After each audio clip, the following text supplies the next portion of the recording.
Better early than late. Okay.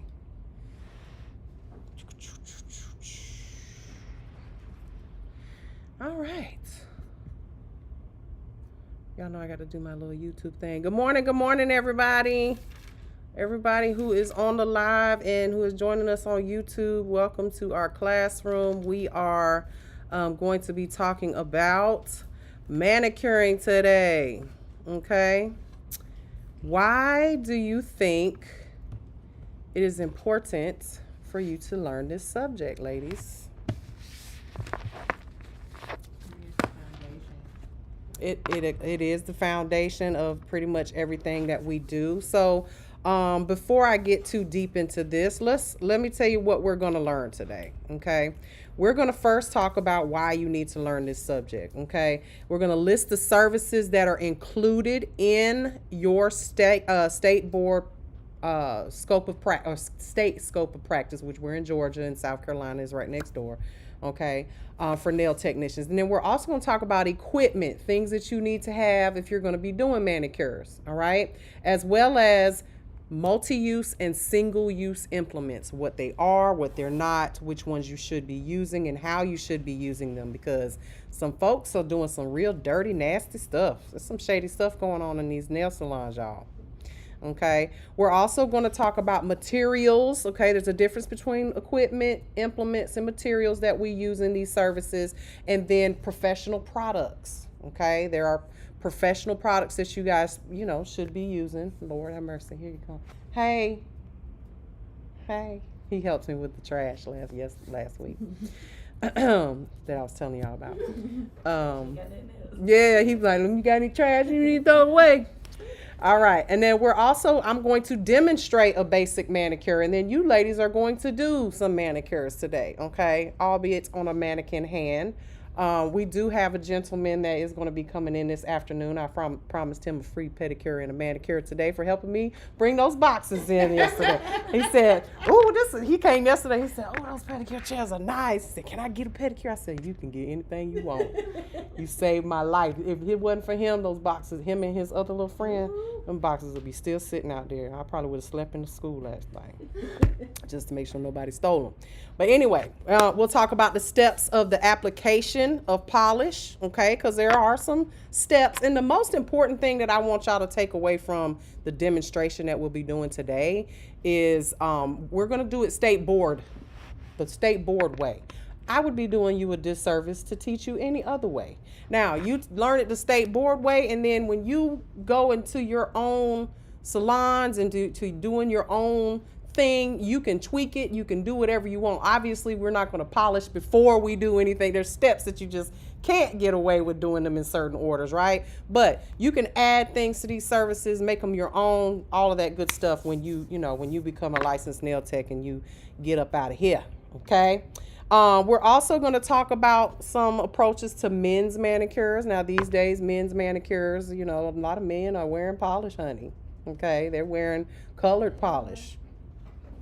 Some of these celebrities have turned them on to doing that kind of stuff. So, but traditionally, a lot of men get clear polishes or matte polishes and things of that nature, but we'll talk more about that. We're also going to talk about massage techniques. Now, when we talk about these massage techniques, they have specific names, and these names are very important for you to know for state board purposes, okay? Because they're not going to say what's the the pounding one. They're going to ask you what the actual name of it is, and you need to remember these names for state board purposes as well. You're never going to say them again after you leave here, okay?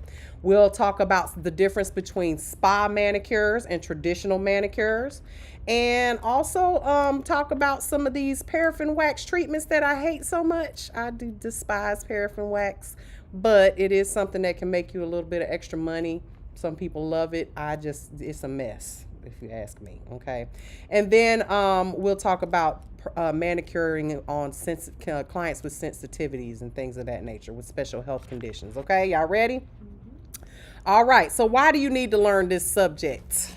Why do you need to learn it? Well, first of all, as nail technicians, we need to have a thorough understanding of every part of our job, okay?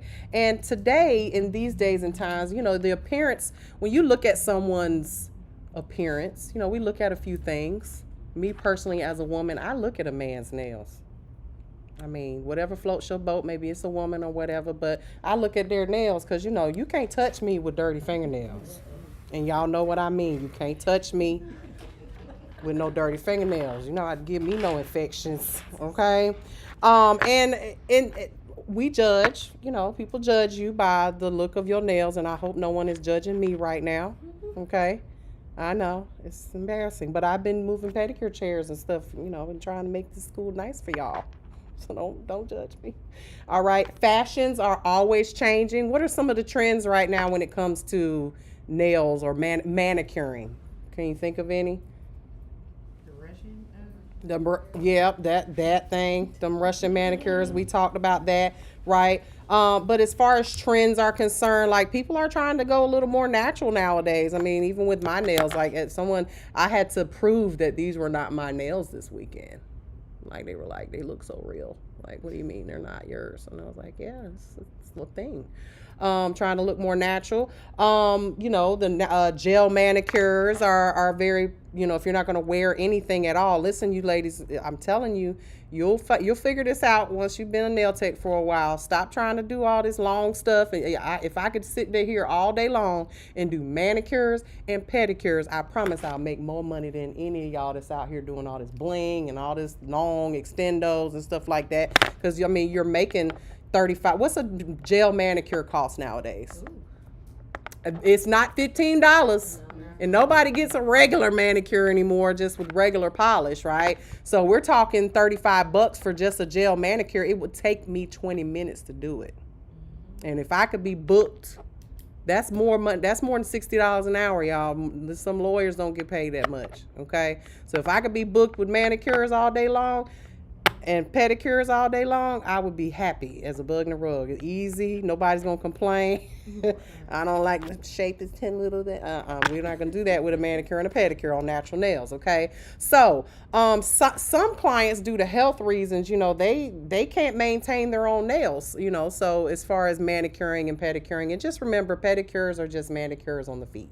Basically, it's just petty, right? So learning how to manicure is going to be helpful in your career, not just because, again, you can make money, it's quick and easy, but learning how to do a manicure properly is going to help you with your retention, with your acrylics and gels and things of that nature. You need to do a good manicure, even if it's a dry one, on a client prior to putting anything on it. Why? What did we talk about last week?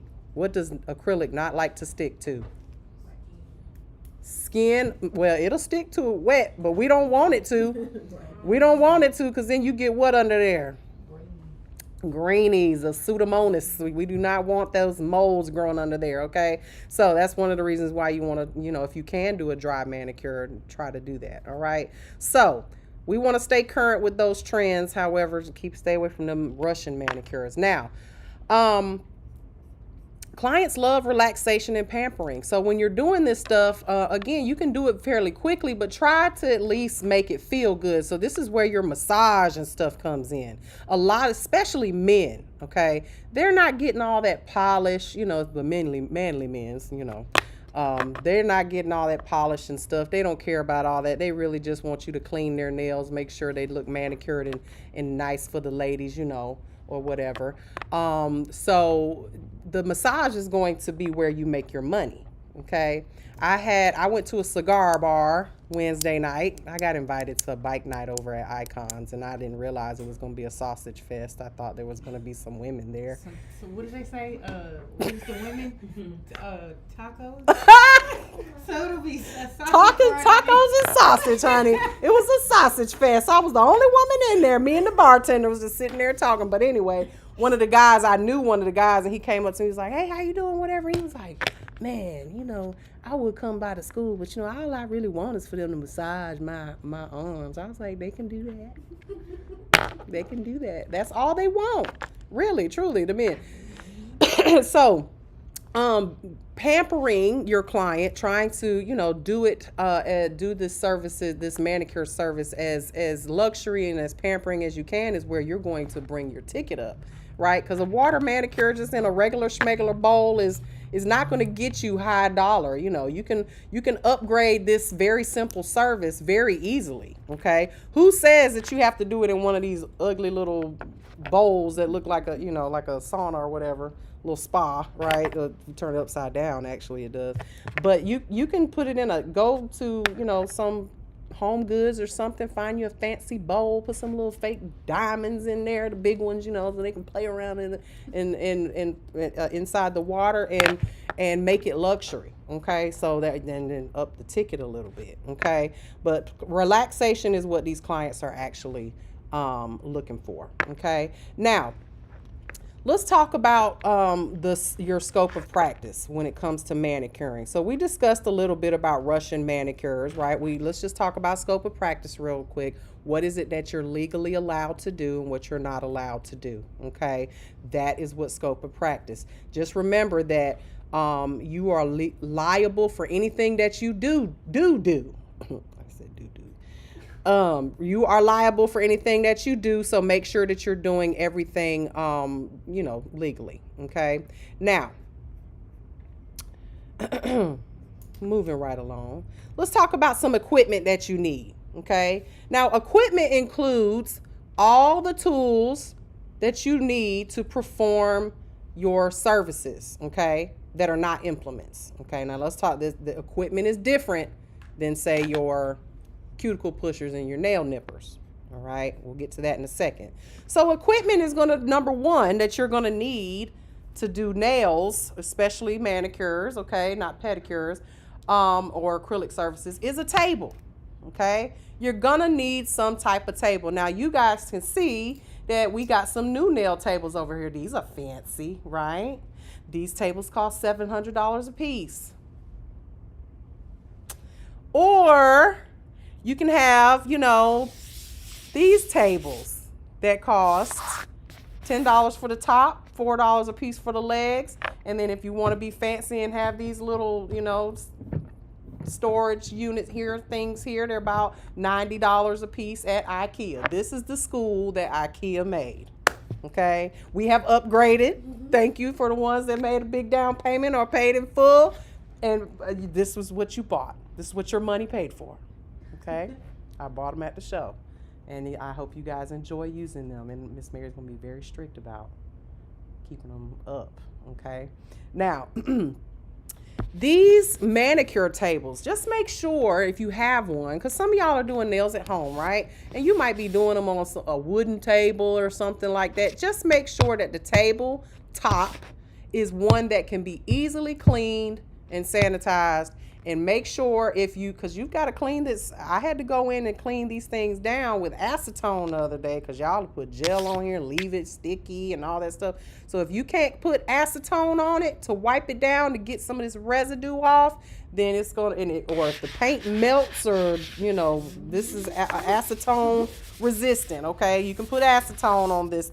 Apparently this is an acrylic paint on here, all right? But just make sure that the surface is hard, impenetrable, and that you can clean it with disinfectant after every client. Not every surface is suitable for that. So if you are doing some DIY type of stuff, maybe you are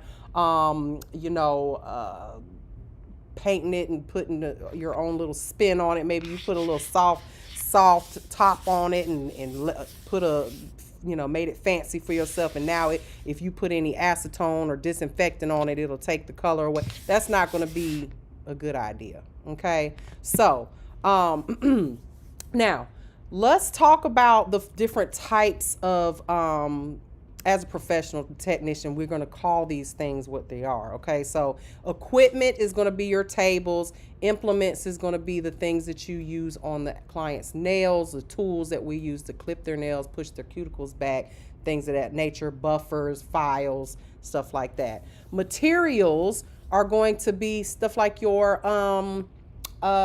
cotton balls, your swabs, things like that you can throw away, stuff that you have to rebuy a lot over and over again, okay? And then, of course, your professional nail products, okay? Now, an adjustable lamp, which you guys can see. I took the lamps and just kind of slid them in this little crack right here, so that way they wouldn't be in y'all's way, so you could see me. But you want to have some type of lamp so that you can see what you're doing. Okay. Those, you see, this one came with these.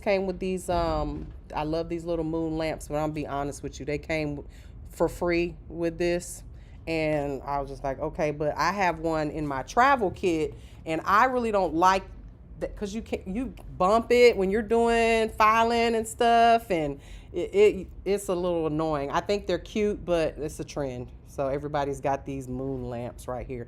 I prefer an adjustable lamp, one that you can move around, bring it closer, pull it up higher. Now, when it comes to the bulbs are very important. Try to stay away, bless you, from bulbs that give off a yellow light. If you notice in here, when I had the electricians come in, because I had to redo all of the lighting in here. What was in here before was like those flickery, these are LED lights, okay? Now these LED lights give off a daylight, okay? Daylight, and when you see that on bulbs, you'll see daylight light, or it might say soft white. Stay away from soft white, because soft white is not necessarily soft white. It's kind of yellow. It gives you more of a sunlight type of look. It's not as daylight lamps give you the true color, okay, of something. So when I was doing nails back in the day, I would take pictures for, Instagram and stuff. And if you had like a soft light lamp, the client would, they would see the picture of something you posted, and they're like, oh, I really love that color. Well, then you pull out the color, because you remember you did the color. So you pull out the color and you put it on their nails, and they're like, that doesn't look like the picture. Well, that's because, all we had was soft light lamps back then. We had bulbs that got hot, okay, those yellow bulbs. Now we've got LED bulbs, so I highly recommend LED bulbs, okay, and make sure that they are daylight bulbs, as bright as you can get them, okay, as bright as your lamp can handle. All right. Again, this lamp right here, again, came from IKEA. They're $15, okay, $15 a piece. Get you one. Just make sure that you have the type of table that it can clamp to, because not all tables, for instance, you can't even clamp them to these tables. There's nowhere to clamp it. So I don't even know. I guess that's why I had to get these for lighting. All right. So the next thing that you're going, now here's another thing about these LED lamps. These LED lamps will cure your products if you get them too close. Okay, so and when we start playing around with gel, you'll see what I mean by that. When I'm working with gel, I pick up what I need, and then I put the top on it, or I move it away from any of my LED lighting. Okay, and it would need to be a very powerful LED bulb. Most of them are not that powerful, but just keep in mind you want to keep your LED products away from these LED lamps. A lot of them will cure your products. Okay. Now, moving right along, chairs and finger bowls. Now, again, I told y'all that, but they didn't deliver our chairs because they're on back order. They'll be here next week. But the chairs, y'all, the chairs that I got for you guys for these tables over here, they are super comfortable. Make sure that the chair that you're sitting in is the most comfortable, though. Why? You're the one sitting there all day long, okay? The client's like, why is your chair so big and fluffy? Because I got to sit here 12 hours, okay? Now, their chair, obviously, you want it to be comfortable. But honestly, the best type of chair for a client is one that won't move too much. I mean, the ones we have they're gonna have rollers, wheels on it. However, I prefer for the client chair not to have arms on it, because their arms need to be over here, not over here laid out, just, and you're like, can't reach their arms, okay? Again, you want to make them comfortable, but make sure that they're durable and resistant. I have a little story. When I first opened my salon, these were my colors, white. I just have it for me because I just prefer. In my older age, I have gotten away from the hot pink. My first salon was hot pink with cheetah print, hot pink, black and gold with cheetah print and leopard print everywhere. Okay. Once I got a little older, I kind of, changed my aesthetic, and it's more of a clean, doctor-esque type of aesthetic. And I like marble a lot. My whole house is covered in it. So it's like, that was my look. You see, the chairs even have that marble on the bottom there. But when I first got my salon, I went over to Home Goods and got one of these cute little white chairs that, about $60. It was super cute. It had fur on the seat, right? White fur on the seat. The first big girl that came in there was with a sweaty butt that sat there for 2 hours, turned my seat blue from her blue jeans. It happens. It just bleeds. Those cheap blue jeans bleed, right? So it ruined my chair, and I was like, yep, never do that again. So make sure that you get chairs that, they might be cute and all, but make sure that they are ergonomic, comfortable, durable, and resistant to staining, okay? Because clients are going to bump their nails on it. They're going to get polish on it. If you can't take acetone and wipe it down, don't buy it, okay? You should also be disinfecting behind every time a client sits in your chair as well, okay? Now, finger bowls. We talked about the finger bowls. You guys are going to get these blue manicure bowls over here. Come on over here. There's another seat over here. You guys are going to get these manicure bowls, but it doesn't have to be a manicure bowl. It can be a fancy, just make sure it's a glass bowl, okay? I wouldn't do plastic. Okay, plastic tends to, especially if it's, like a cheap plastic. It's, y'all ever, you're putting hot water in there, ever like put spaghetti in a Rubbermaid bowl and then heated it up in the microwave? Yes. Don't it kind of like turn? Mm-hmm. I just would stay away from soft plastics, but hard plastics that are resistant to acetone and other chemicals, okay? But a glass bowl is nice to have. Any type of bowl, all right? Now, good morning. Thank you for joining us. I see you have a notebook today. You missed the test. You're going to have to take that before you leave so you don't get a 0 on it. All right. A disinfecting container. This is a state board rule, okay? You must have, and it's crazy because you never see disinfecting containers in nail salons, okay? You never see it. But a disinfecting container, now the one you see in the picture here, this one is great, okay, for personal use, right? You can have it sitting on your table or a table close by. I don't recommend having anything on your table, to be honest, because it's too much to move. You got to clean the whole table after every client, right? But let's just say I had another table or something close by here, like a little side table or something. You could have that on here. Now, the disinfecting container, this is very important. When we disinfect our implements, they need to be disinfected with barbicide or some type of medical grade disinfectant, okay? Y'all see that blue water that you see all the time? We have it here in these spray bottles here on the pedicure stations. Well, what you see in the nail salons, and tell me if I'm wrong, sometimes you go up to wash your hands, right? And they've got these nail brushes, the nylon brushes, in a bowl of blue water. Okay, so let's think about this real quick, because one thing I will tell you about this course is once you take this course with me, you are going to rethink everything you ever have done in your life when it comes to cleaning and disinfecting, okay? So let's make this make sense real quick. So they got a bowl full of brushes that you, as a regular person, because you're no longer a regular person, now you're a nail tech, okay? A regular person sees it and says, oh, it's that blue stuff in there, so it's clean, right? But what do? You go inside, you get the brush out, you pull it out, you don't know who have used it. You don't know if someone used it, put it back in there. You don't know if someone had boo-boo on their fingers before they got there and they just scrubbing it off, or what. If they even washed their hands before they started, okay? Because this is something that you should be doing, okay?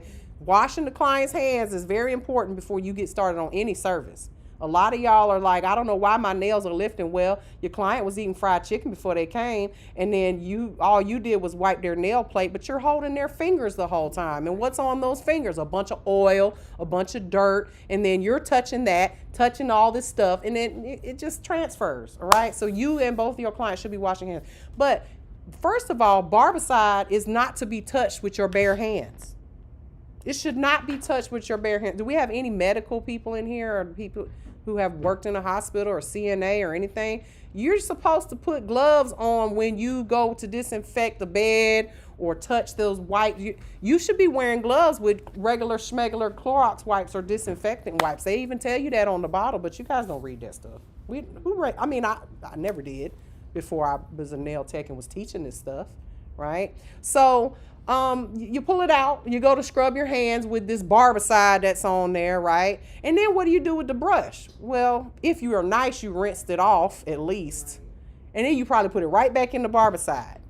Well, the thing about barbicide is it has to be measured precisely. 32 ounces of water to 1 ounce of barbicide. And you cannot just say, it looks blue enough. Right? And I've seen this. I literally got into it. Me and another educator are no longer friends because she felt butthurt because I called her out on a video she made. She made a video of her disinfecting her she was a hairstylist, of her disinfecting her combs and brushes, and she just put them all in the sink and filled the sink with water, and then went splash some, like she was washing clothes with bleach or so, just splash, which you're supposed to measure that too, Y'all over here washing stuff with bleach, and then you diluting it so much it's not doing anything. You're just wasting the bleach. You're just spending money on it for no reason. Well, I called her out. I said, ma'am, you a whole instructor. You know better than that. You don't just splash blue water and just make till it gets blue enough. She was like, it was for content. I said, but see, what you don't understand is, as an instructor, I spend most of my days unteaching people stuff that y'all see on the internet that's wrong. And then you go, well, I saw such and such do it. Girl, she blocked my ass. I said, you know what? Do what you want to do. I'm going to just talk about it. I'm going to just make a video about it. Talk about it and not say your name, maybe. Y'all know I don't like talking about people behind their back. So the way they do it in these salons, there's no telling what kind of growth is going on inside of that jar because it's now diluted. Why is it diluted? Because the client just rinsed it off. They didn't dry it. They just put it right back in there. So even, let's just say they did mix their barbicide properly and put all those nylon brushes in there for the clients to wash their hands with early in the morning. By the time the afternoon hits, it's completely diluted and it's no longer doing anything but just becoming a petri dish. You might as well pee in it and just leave it there. Seriously. And let people just, it would be more clean if it had urine in it. Y'all know it's sterile, right?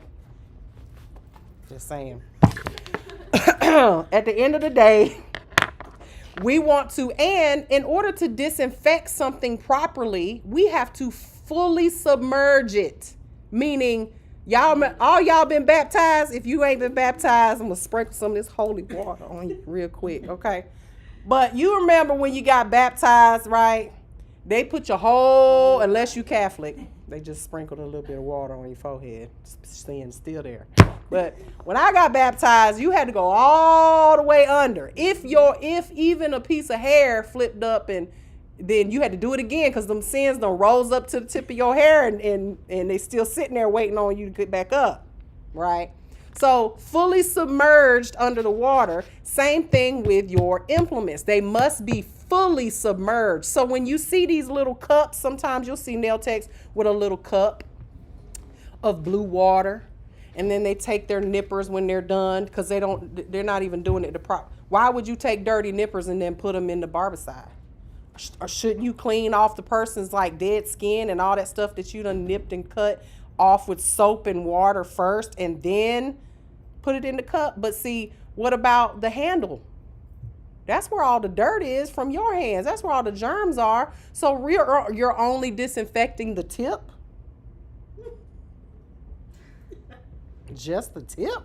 What about the rest? You got a dirty mind. Lord Jesus. So, I'm sure. you shook. Yeah, the Dust Tech, they told us, like every day somebody was at like barbershop. Yeah, it looked blue enough. You put the little. They didn't teach you at Augusta Tech how to mix your barbicide? Thursday.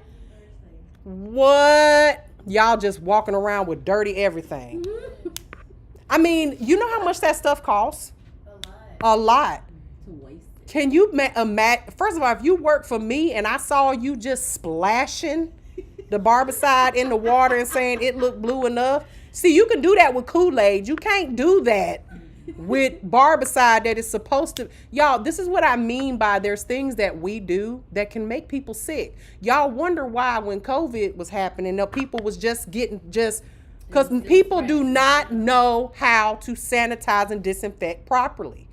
And it's scary to me that there are schools around here, and that's not the only time I've heard that. I mean, let's be honest. A lot of these teachers are teaching because that's their side gig. They don't care about y'all. My name's on the door, baby. I care. When you walk out of here and you go and take your test and they see you you go in there with that kit because they know my kit. They know my kit because I set my kit up the same for everybody. Even people who go to other schools, they even get lucky when they buy my kit that they thought they went here. They know that you're going to pass. I don't have those problems. But y'all know you're going to also, let me tell you, Shayla gets cursed out probably once a day. But by where she works for doing the things that she's supposed to do. And clients don't have a clue. When we do the disinfecting chapter next week, your mind is gonna be blown. Okay? Because I behoove you to start reading the backs of these bleach containers and these disinfecting, sanitizing and all this stuff, the Mr. Clean and all this stuff. Y'all just mopping the floor with regular water. Might as well be. Because you're not doing it properly. If you're diluting it too much, you think your house is clean, I guarantee you it ain't. But we'll talk about that another day. Okay? Because I can get very, very deep into it. All right, so client's arm cushion. You see those came with a nice little arm cushion. You want to have something that the client can rest their arms on. I done been to several salons, especially lately. I'm like, well, damn, I'm supposed to put my elbows on the table. Like, I got bony elbows, man. I just had surgery on this one. I'm like, I need something to like rest my arm on. Not even a pillow, nothing. Not even a rolled up towel.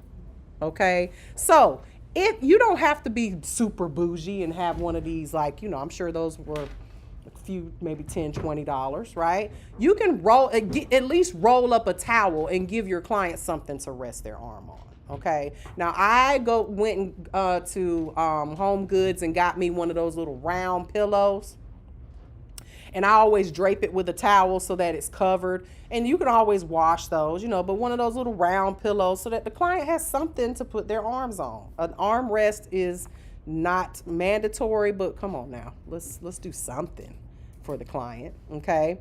It provides comfort during the service, and that's ultimately what you guys, I promise you, clients will pay good money for just the look of your salon, right? You walk into Paris Nails with the piano in the front, the little boy playing piano, and you think that it's going to be expensive when you walk in there, right? Just because the clouds and the angels they have painted on the ceiling, right? One of the dirtiest salons in Augusta, okay? I'm not saying it because I'm talking bad about them. It is on the state board website. They get fined every time they come there. Has more unlicensed nail techs working in it than all of the state of Georgia. Okay? But very beautiful place. And y'all go in there and give them all your money. But they ain't got a barbicide nowhere in the building. You know how I know? Because one of my students is a receptionist there. She's now a nail technician, licensed and, But, yeah, I know all this stuff to be true. Beautiful place. $20,000 baby grand piano in the front. Ain't got no barbicide though. And if they do, they ain't mixing it right. But I digress. Splash. What you think you making a mixed drink?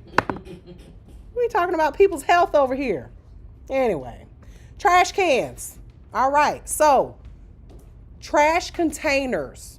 I don't know if y'all notice something. What do y'all notice about all the trash cans in this building? You have a liner? They gotta have a liner. Okay, a liner. What else? You said something. A trash bag. Okay, what else? The lid. They must have. This is not because I wanted wanted it to be that way. I would, even if it wasn't a state board rule. But your trash cans must have a lid on them, and you must have liners in them, okay? Obviously, we know why we want a liner in them, right? But you would be surprised. I mean, you saw Tashelle was telling us last weekend about the place where she went to work for a few days and left because the trash cans ain't had a liner in them since the place opened. She said it was cotton balls lining that thing. Stuck to it and polished, just melted, acetone and cotton balls melted to the side of the trash. I don't know how y'all go to these places. Y'all will talk trash about somebody bringing food to a potluck. I ain't gonna eat her food, but y'all will go get y'all nails done in a place that don't even have the decency to put liners in their trash cans. Like, she said she opened up the trash can and all there was on the inside of it was cotton balls that had dried up acetone stuck to the sides of the trash can. She said you couldn't even chisel it out if you wanted to. Stuck. State board must not go there very often. But the lids, what is the purpose of the lid? Why do you want a lid on it? Why do you think they require you to have a lid on it? Well, some do, but ain't nobody coughing up in the inside of that trash can. But that's a good one, though. I love when people loud and wrong. It's always makes for. She loud and wrong all the time, but it's so cute. You with the reassurance. That was a good one. Yeah. I'm a good teacher now. I ain't gonna break you down. I'm not gonna break you down. You can. Good answer, but no. Because I mean, the germs that are going to be in the trash can, hopefully, I don't think that's a good answer. No. I don't think. She tried. It was the effort. Yeah. At least I'm involved. No. I mean, it could. I guess somebody might. It's going to be somebody in the chat that's going to say, it can come out of the trash can. I guess so. It's going to, Mama, Miss Mary, don't get me now. All right. Somebody said the small, but I think they meant the smell.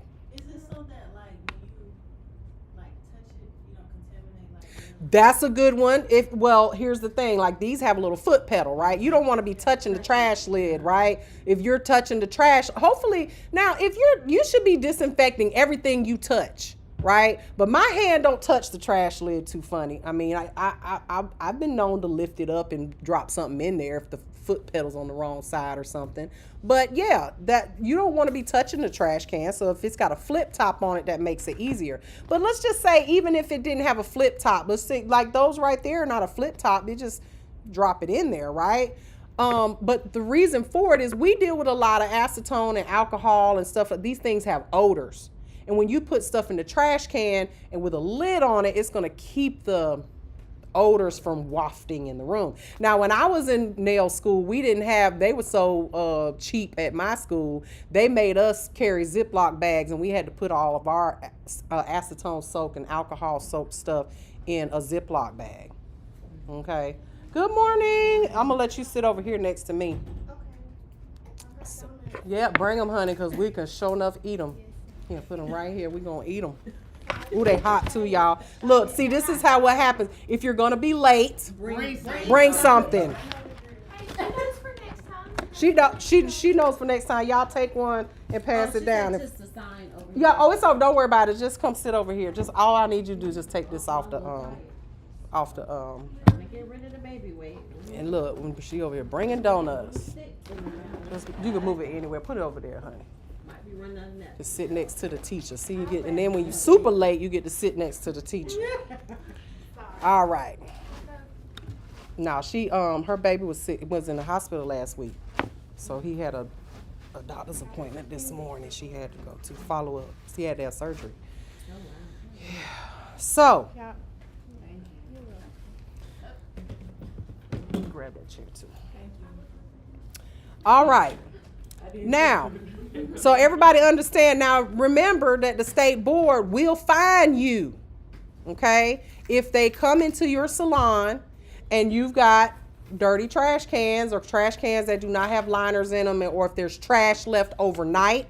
Okay, one of the things that I always stay over, or me and Miss Shayla stay over late, is to make sure that every trash can is empty and that the main trash can is thrown out and there's a clean liner in it for the morning, because the state board don't show up, you know, at 5 o'clock in the afternoon generally if they're doing an inspection. They're gonna come when you say you open. Okay, so keep that in mind. Now, supply trays. Anybody seen those supply trays that look like they got little holes in them? Metal trays, they have holes in them. Those are so, and you guys are going to see that when we do our pedicuring chapter.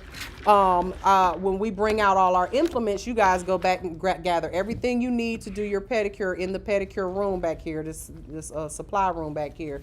And you'll put your implements on a tray, those metal trays. And the reason we have holes in them is so when we're done with those metal implements, not the ones that can be thrown away, but when we're done with them, we can take those implements to the sink, clean them first, get all the toe jam out from underneath the, you know, I don't understand how people just take and put it in the disinfecting solution. That disinfecting solution should be clean at all times, because you should be putting nothing but cleaned is different than disinfected. Clean implements. It's like some of y'all, not me, but some of y'all wash y'all's dishes, like wash them before you put them in the dishwasher. Right? You wash them, don't you? Then you probably dry them off and put them in the sink, in the cabinet. But, you know, you got dishwashers, especially me. I'm like, hell, that dishwasher, it's got a whole job. I don't trust it either, but mine, sometimes they go in there 2-3 times. We do like, oh, it didn't get quite that clean, so we're going to put it in there again. My dishwasher 17 and that living, so no. Okay, you got 17-year-old, 11-year-old there, the dishwasher. But think about it. That's what they tell you. You should pre-rinse your dishes before you put them in the dishwasher, because the dishwasher, if you got a fancy one like me, it's got a sanitation button on it. It'll get so hot in there that it sanitizes the dishes and stuff. I don't use that setting very much, but that's the premise of same thing with sanitizing and disinfection. We're going to pre-wash with soap and water these implements, and then once they're washed, we dry them off and then put them into the disinfectant. Why do we dry them off? What did I say earlier about diluting it? If you don't dry them off, all that water that's on there is going, if you do that over and over again, you've added water to it, you've diluted it. The disinfecting solution must be perfectly mixed or it's a waste. Okay? Now, those supply trays just make it easier for you to wash them and dry them, and then the holes in the bottom kind of give it the ability to drain. Okay, I don't have a fancy picture of those. All right, electric nail polish dryer. Well, that would be a UV gel lamp. I don't know why my lady calls it this weird name, but electric nail polish dryer, UV gel lamp. Or if you're using regular polish, a fan. Y'all remember those days that are old enough to remember going to the nail salon and having to do your hands like this? Yeah, that was, those fans stayed with polish on it, because y'all can't help but knock your finger into it. Okay, thank God for the invention of UV gel and UV gel lamps. Okay, so some of these dryers, I remember back in the day when you bought nail salon equipment, like your stuff that matched, like your tables, your pedicure chairs, your reception desk, they even had the option of the drying station. Y'all remember that? You could put your hand there with fans that blowed, and then you could put your feet underneath it, and you had to sit like this, and then they had the nerve to put magazines up there. Like, why are you putting magazines when I'm supposed to have my hands under here drying? So then I mess up my nails trying to flip the pages of the Cosmopolitan magazine. So you don't remember those days. You was too young. We had that little spray. She said my mama was cheap.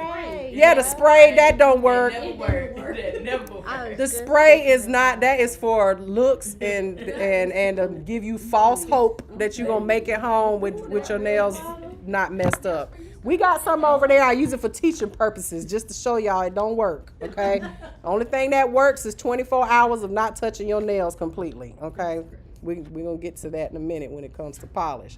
Now, we talked about UV and LED lamps, right? They are designed to cure, not dry. So you guys start trying to use these terms properly, okay?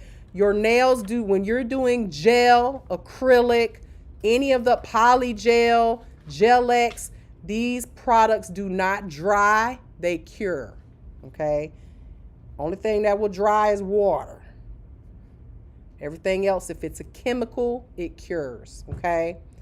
Now, polishes, these UV gel polishes, and we'll get more into depth with UV gel later, but they have an ingredient in them that that light helps them cure, okay?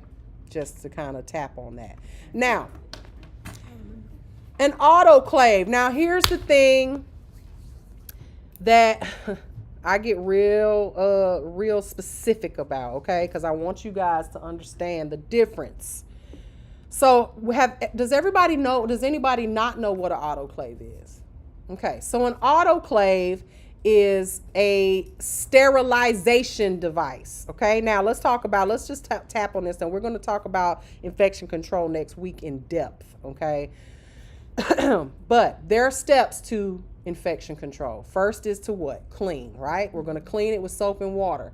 Then we dry it off. The next step is to put it into the disinfecting station, right? Well, we're going to put it in there. And when it comes to barbicide, that blue stuff, that stuff you just splashed and made for the implements, right?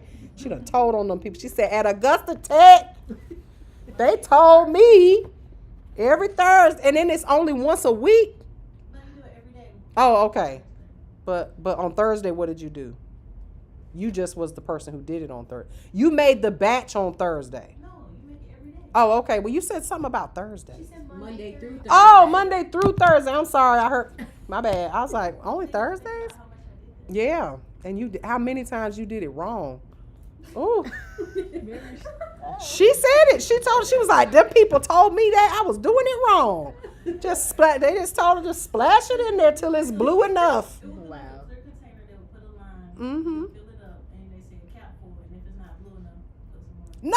No, not if it's not blue enough. Well, what's blue enough? Right. Yeah, like you doing a shade test or something. Girl, we gotta sit in the tanning bed a little longer. What? Girl, stop. She said sky blue. That car that just passed by. No, ma'am, it don't work like that. It's not too light, not too dark. Lord have mercy. That blue is that blue. That is perfectly mixed barbicide. Okay. Anyway, you know you're gonna learn next week. Come to school next week. We'll get you right. All right. So clean. Sanitizing is actually the next step, but we don't sanitize anything. What do we sanitize, y'all? What is the difference between sanitizing and disinfecting? Because there's a difference. Anybody know off the top? Okay. So when you use hand sanitizer, right? That's just alcohol on your hands. When you get let's just say you're getting your blood drawn, right? They use alcohol to sanitize your skin because what did I say about barbicide? Are we supposed to be touching that? Bet you didn't even wear gloves when you was mixing that stuff, did you? No. So you're not supposed to touch it because it's corrosive to the skin. All right. So can I put disinfectant on my skin? No. Okay. So sanitizing is the next best thing to disinfecting on your skin. So when we do hand sanitizing, right, with hand sanitizer, that's what we're doing. We're using alcohol. We're sanitizing our skin. Now, let me ask you this. What good is it? Because a lot of y'all do this, and now you're not going to ever do it again. You got that little hand sanitizer on your keychain, right? The ones Bath and Body Works got and all that stuff, right? And you got some of y'all got kids, some of y'all go out to eat with your husband or whatever, boyfriend, girlfriend, whatever you got, and then you sit there and you're like, everybody stop, and you go.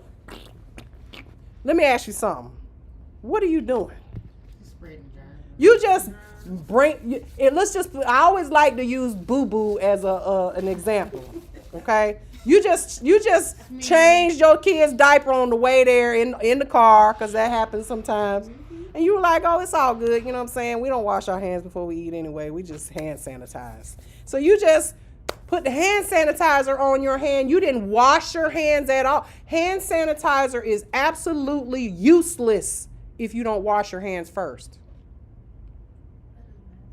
Yeah, and you do it all the time. We don't even think about it, right? It's the biggest gimmick in the industry. Just put a little hand sanitizer on. You just killed all the germs. No, you didn't. You just moved them around. You still got boo-boo on your hands. It's still there. Matter of fact, you can see it. It's still there. But you just thought hand sanitizer was going to magically, it's not a magic Clean wash away. now. It's clean, sanitized boo-boo. It's sanitized boo-boo now, right? So there's steps to it. Clean, sanitize, right? When our implements, we can skip the sanitize step. Then we disinfect. The disinfection part, we leave it inside of the barbicide for 10 minutes. If you take it out at 9 minutes, guess what? It's not disinfected. Okay? If you leave it in for 15 minutes, it ain't gonna kill you, but it's gonna rust your implements. If you leave them overnight, it's gonna rust those implements. Okay? So you gotta take the stuff out. Then, one of the things that we don't do is we just take it out of the barbicide, probably use our bare hands. We're supposed to use tongs to get it out, right? Because you're not supposed to touch it. Then we're supposed to rinse them off of the barbicide. Do not leave the barbicide on the implement. Rinse it off and then dry them and then put them in a container that's labeled clean, disinfected implements. You have been to the salon a million times and they just went like this. They pop that thing out. Oh my God.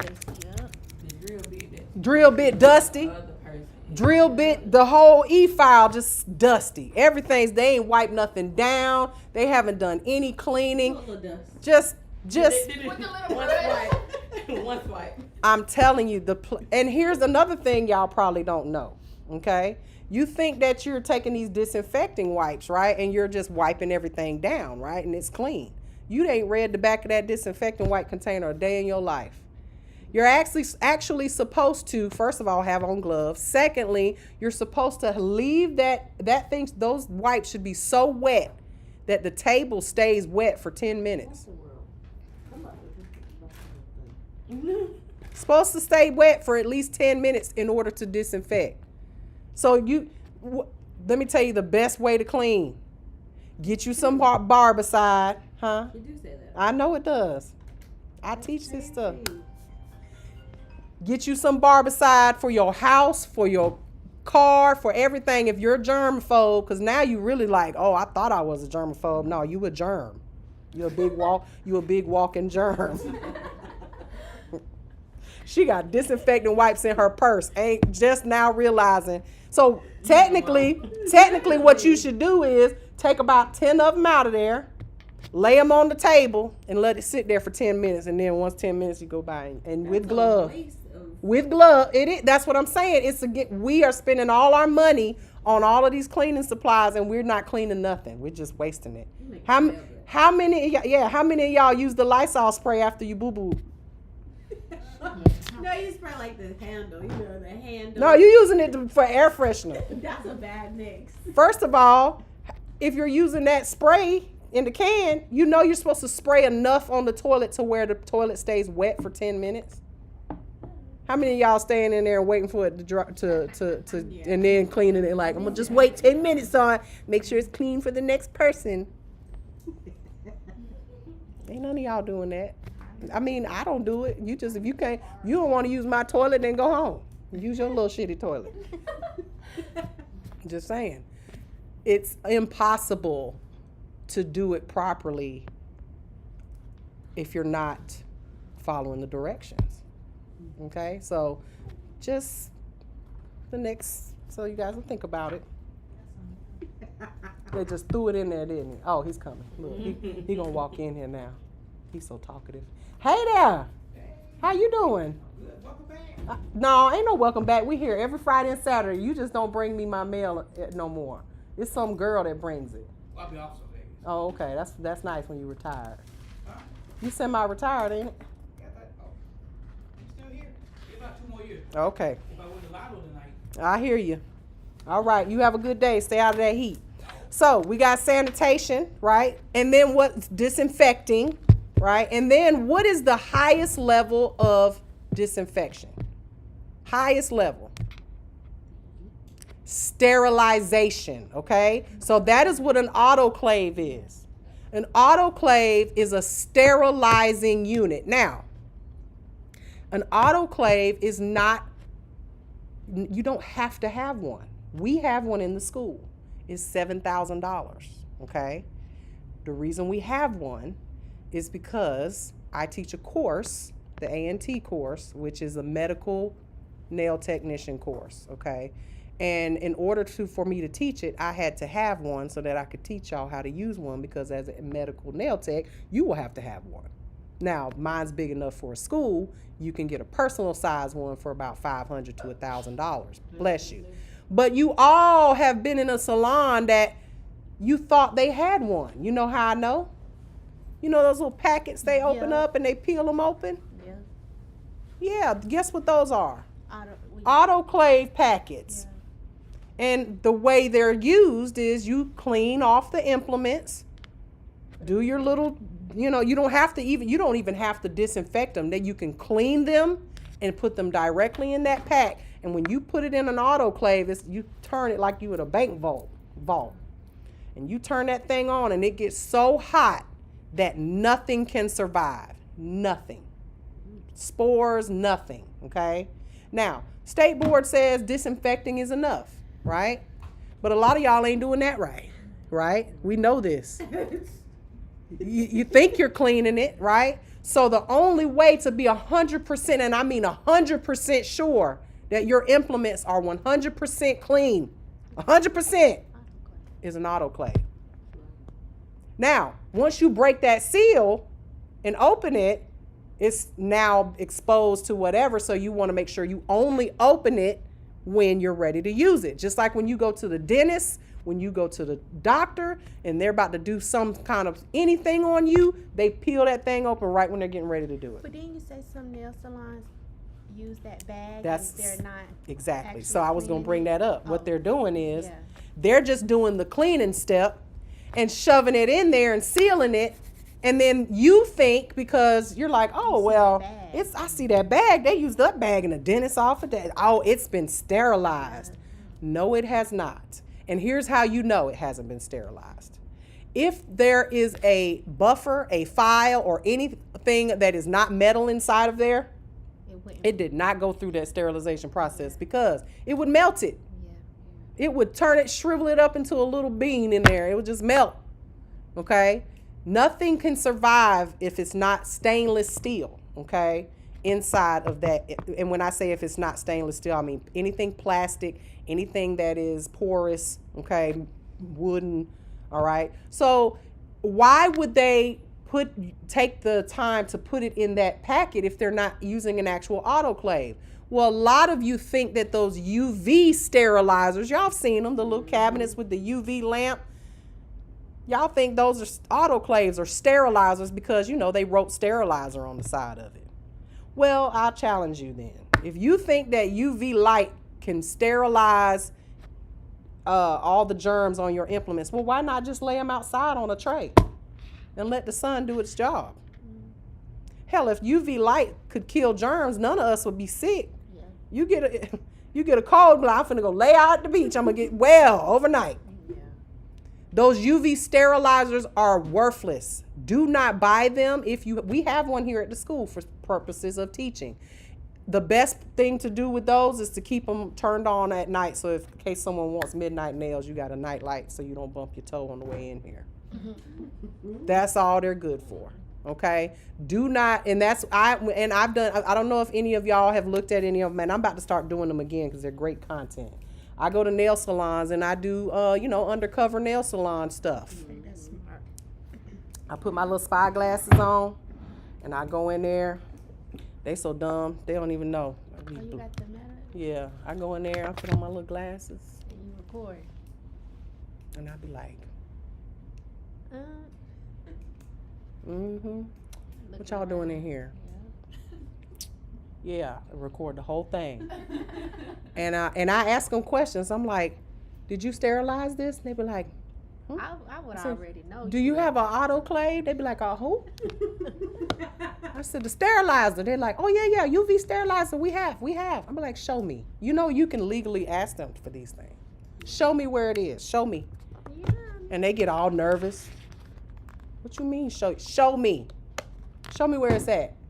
Then you go back there and it's one of them UV light sterilizers.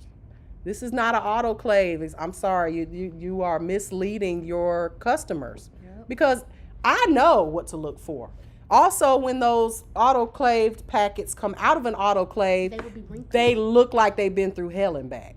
Because they get wet, steam, and so they're wrinkled and crusty. And those autoclave packets have an indicator on them. There's a little arrow usually, and it might be an arrow, it might be a dot, it might be something that it only changes from blue to black when it hits a certain temperature. So if there's a little black arrow on there, you know it went through the autoclave. This is how trained professionals know that their implements are clean. Oh, it turned black. I know that it got to the right temperature, right? And we will go through all of this next week. You guys will get to see a demonstration on all of that, okay? So, autoclave is not mandatory. However, I know if you got one, that your implements are clean, okay? And so, if you guys ever want to upgrade to an actual autoclave, it's a great thing to have. Don't hide it in the back of the salon. Put it out in the front where people can see it. Like, you know, people when they buy a Lexus or a Bentley, they don't park their cars.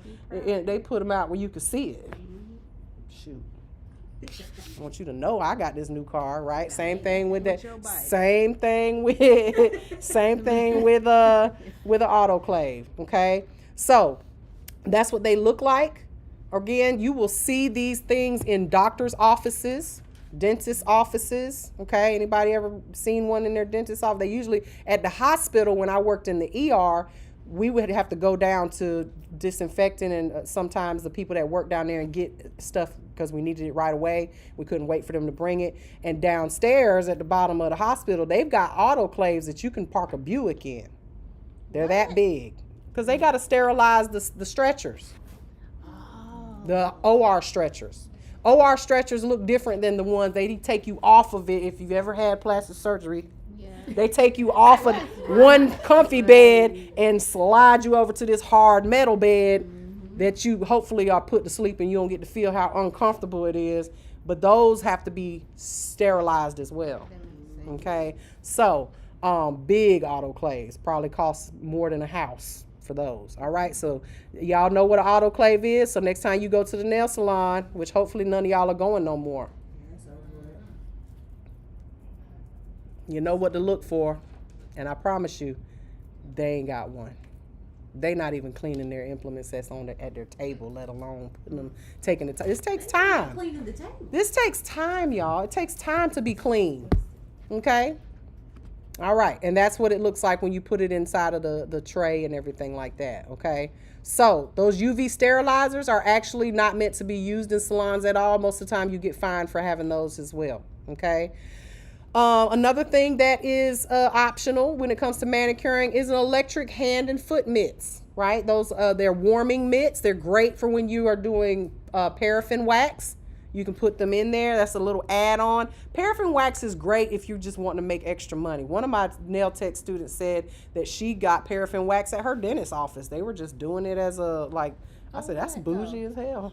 Dentist office doing their feet? Putting in their hands in their it, I hands. guess, to keep them off their phones. It's a good way to keep your clients off their phones.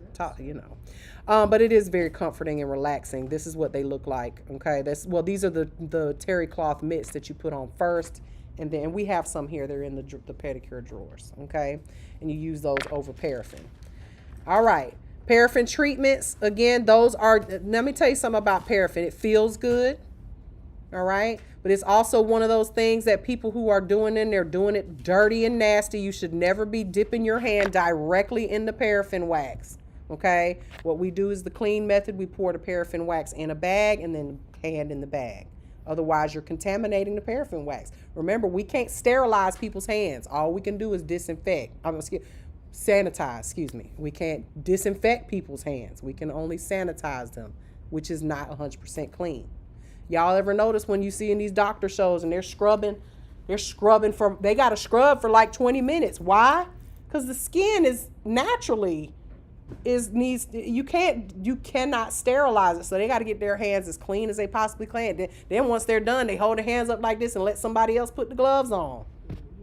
Because you don't want to go operating on somebody and you got germs on your hands, okay? Also, if they're taking the paraffin wax and they're taking the used wax and putting it back inside the paraffin, which is very nasty, I've seen people do that. Yeah, I have seen some horrific things in nail salons. And some of y'all don't even really, now you'll know, but you don't even know to look inside these people's trash cans. They just nasty. You don't know to look in the back, well, you can't really look in their back supply room where they take the acetone, where they do their soak-offs. They take a piece of paper towel and like a cheesecloth and drain off all your little nail bits and stuff and put it right back in that acetone bottle. I've seen it. I have seen it with my own eyes in some of the nicest salons in this city. Acetone ain't that expensive, y'all. At the end of the day, stop pouring a big old bowl of it, and all you need is just put it in those little finger cups. Put it in there. You're just soaking off just the finger, not the whole hand. But they will, again, if you were my employee, I'd fire your ass. You're getting fired. Why are you pouring a half a cup of acetone in a glass bowl to soak off 10 fingertips? It's not necessary. But so next time you go in a salon, you pick up check it like this, see if there's anything floating in it. They do it. I'm telling you, I know it. I have students that go and work in these places, and then they're like, I can't work there. I quit. Most of my students end up quitting a lot of the places they work. It takes about 5 salons before they find a happy home that they can deal with. The girl Saturday said she literally quit like 2 days after. She wanted to quit the first day, but Tyshell, she wanted to quit the first day. She went over there on Washington Road with TL Nail. I don't mind calling these people out because y'all nasty. Y'all nasty. And I'm sick and tired of my students not having nowhere to work. And these people are making, like she said, Ms. Mary, on Mother's Day, they made $20,000 in one day. $20,000. But you can't clean your trash cans? You can't afford barbicide for your client's health? For your health? It's disgusting. It's disgusting. And if I worked for the state board, we wouldn't have no nail salons in this city. Let me tell you right now, it wouldn't be none. No, they don't make no money. They get paid minimum wage, child. No, they don't. Yes, they do. By the looks of it. Anyhow. I'm just saying, y'all. Them little cars that they roll up in. You saw that little raggedy car she rolled up in? I know. I was just, I don't know why. That little raggedy car they roll up in. It It don't even look like they wash them things. But it's only, bless their hearts, it's only like 6 or 7 of them for the whole state. So they spend, the reason why they haven't been here in 6 years is because they have to spend most of their time going to the places that get complaints. Yeah. Ain't nobody complaining on me. And if they are, they usually call me, they're like, who you done pissed off? Mm-hmm. Which one of your students you done made mad? Because they called up here, said that you did this and you did that. I'm like, girl, ignore her. I wish a student would. They mad because I kicked them out because they didn't make no payments at all. They just decided they weren't going. They was late all the time, or they didn't show up, and I just put them out. So I want a refund. Nope. Right. Sorry about that. Give me all that you learned back. Yep. Give me all of that back, and then you can have your money back. And then they be mad and they call the state board, and then the state said, see, the only thing they can say is the state board doesn't care about how I run my business.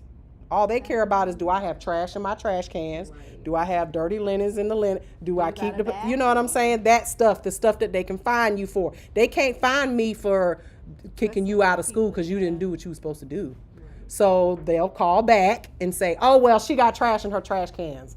Wow. And so, just stupid stuff like that. But she got trash.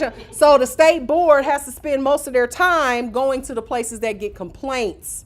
Legitimate complaints, or going to the places that they have fined previously, because they always got to come back. Once they fine you, they got to come back and do a recheck. So they spend most of their time over at Paris Nail Salon. Y'all think I'm lying? Go on the state board website and see if they don't get fined once every other month. Yeah, because you said it's public. $5,000. It's public information. Mm-hmm. And this is one of the prettiest, most beautiful, most luxurious nail salons in the city. They got 3 of them. Have you I don't call and do. I believe in karma. Right. I don't report nobody, but I will put your ass on TikTok. And I'll be waiting on them to say, well, I'm going to sue you. You can't sue me for putting what's the truth. It's video. I got video of you being nasty. Yeah. And y'all will still go there. You still go. Well, you know, none of my business.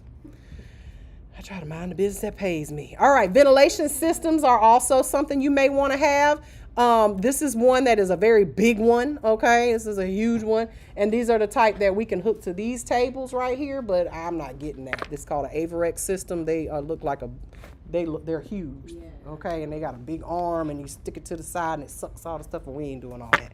A better way is those little small tabletop ones, okay? Like a Valentino. If you've heard of those, we have several of them, Valentinos. They are very expensive, okay?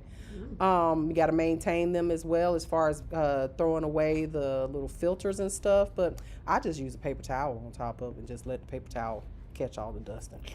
Okay, you guys are always welcome to use those if you want to. We have them here. This is an example of one, okay?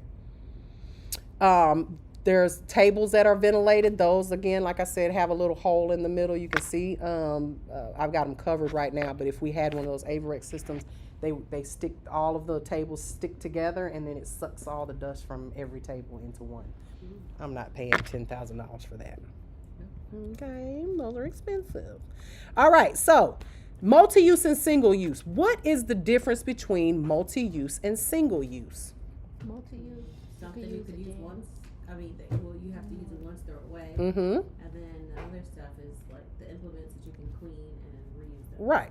Okay. Sterilizable, disinfectable, sanitizable, right? Versus one-time throwaway. Now, do we know which ones are one-time throwaway and which ones are multi-use? Obviously, if it's a multi-use, it's going to be a metal, okay? Or a hard plastic, something that can be disinfected. Remember, plastic cannot go in the autoclave, okay?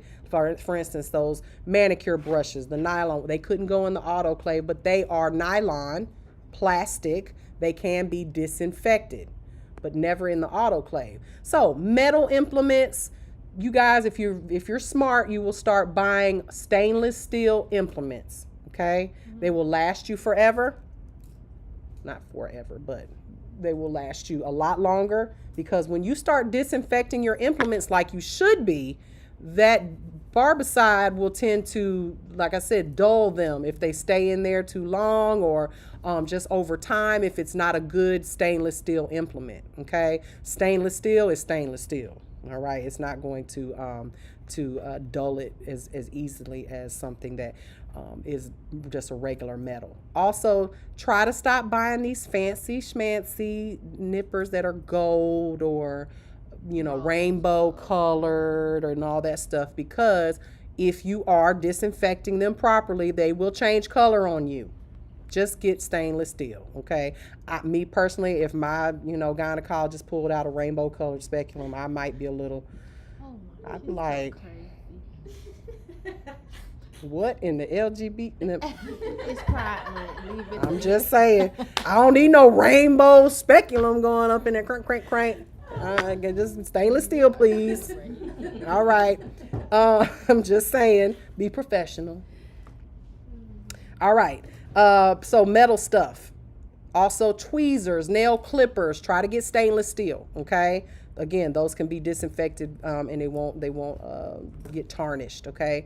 Now, when it comes to single-use implements, we're talking about our wooden pushers. We're talking about these applicator cotton balls and cotton balls are going to be something else. We'll get to that in a second. But files, buffers, okay? Ladies. We should be using one buffer for every client. They're not doing that. If they go in there and they pull out an old dusty buffer, you know it was used on somebody else prior to. These implements are porous, and what I mean by porous is they absorb everything, to include people's blood or people's oils on their skin, body fluids. nastiness, all of that skin, dust and everything. Files as well. I know that you like, oh, I only used it a few times. That's like wearing somebody else's underwear, dirty underwear. You don't want to wear nobody else's clean underwear. Definitely don't want to wear nobody else's dirty underwear. Don't do it, okay? Throw it away. They are cheap. Files are not so expensive. Start charging what you're worth and you won't think twice about throwing these things away, okay? All right, so new buffers, new files, always clean with every client. Start doing, making, if you want to make it easier or also make it so your clients know that everything is clean, just pre-make these things up. Like with our pedicures, we have little baggies that we put the brand new foot toe separators. Toe separators is another thing that should not be reused, y'all. I went to Paris Nails and they had a little bucket on the side of the door that said, please drop your flip-flops and your toe separators here. And I was like, for what? What you gonna do with them? Put them in the... And you know what my student told me? She said they wash them, Miss Mary. They put them in the washing machine on cold. No. And they put them in the washing machine. Where is this place at? On Washington Road, next to Outback. Wow. That's This crazy. is trifling. I personally went in there and they had a little bucket that said drop No drop shame. them here. Not at all. This. That's crazy. I said, well, I'll be darned. can't You know how do much that. those things cost? 3 I cents was a just gonna piece. say you cannot 3 be trying to cents save a every piece. penny like that. 3 pennies a piece for toe separators. I mean, when you buy them in bulk like that, Right. not when you're It's buying them one at a what? time, but It's- when you buying them 500 at a time, which is how I buy them, Right. 3 cents a piece, y'all. So, need to be thrown away. All right. Add this cost into your prices. Right. This is not hard to do. Okay. Pre-make these little packets and stuff so the client knows every time they get something is brand new. Okay. If you want to do that. Gloves are not multi-use. I have seen this a million times. People taking gloves out of their pocket. You done seen that before? Then it, I was just like, I'm like, wait a minute. Did you just do feet? No, you don't put it on your lip. I'm can't telling ever you, be that your eyes, once you see the truth, you cannot unsee it. Once, now you done heard, Oh my. you done heard it here. Once you have heard the truth, you cannot unhear it. Okay? So, this is happening in nail salons all over the place. All right? Y'all would die if you saw your nurse pull out some gloves that she just used on somebody else. Okay? We are touching places that people, a lot of times, they don't even touch. Right. If they ain't putting their socks on. All right? So, these things need to be thrown away. All right? Gloves is one of them. And when they say nail brushes here, they're talking about the disposable ones that you can use to, like, put cuticle oil and stuff on there. Okay? Now, here's some materials again that we use that you should be using during services. Gloves and masks. Okay, gloves and masks, what we also know as PPE. All right, dust mask. Now the one he's wearing, that's a little extreme. That's kind of like, you about to paint a house or something. I don't necessarily feel like I need to wear that, but I will tell you the cheaper ones that you can get after doing nails all day long, you will have a little bit of dust around your nostrils and stuff just from breathing the regular air, even with the mask on. So just make sure you're putting them on properly, pinching them and making sure it's all the way around your mouth, okay, when you are doing, when you're e-filing and stuff, all right? These are also single use, okay? Don't save it. This was another reason why people were staying sick during COVID and stuff, because why are you wearing the same mask you've been wearing all week?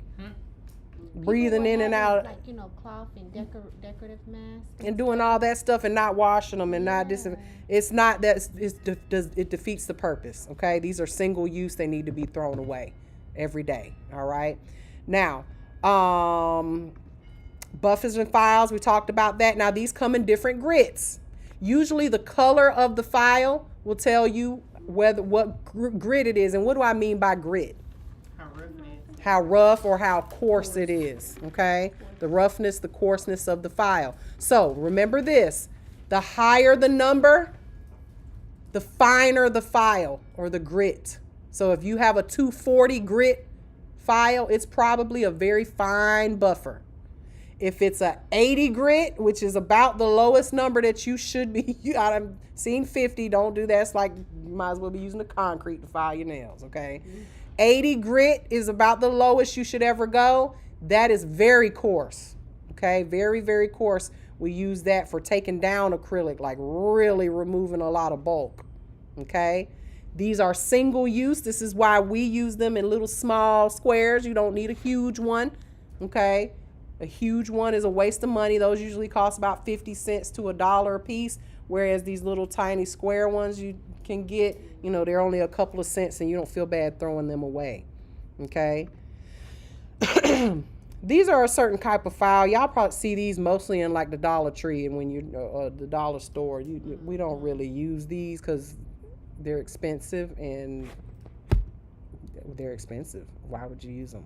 But they're 3-way, 2-way buffers and files, again, used on natural nails, okay? There are some files that you would only use on natural nails, y'all. Emery boards is one of them. It's funny because when y'all first start, you get, you know, all you've used is an emery board, which is, we have some, when we do our manicures over here, you'll see them. And then y'all start using them on acrylic, and I'm like, what are you doing?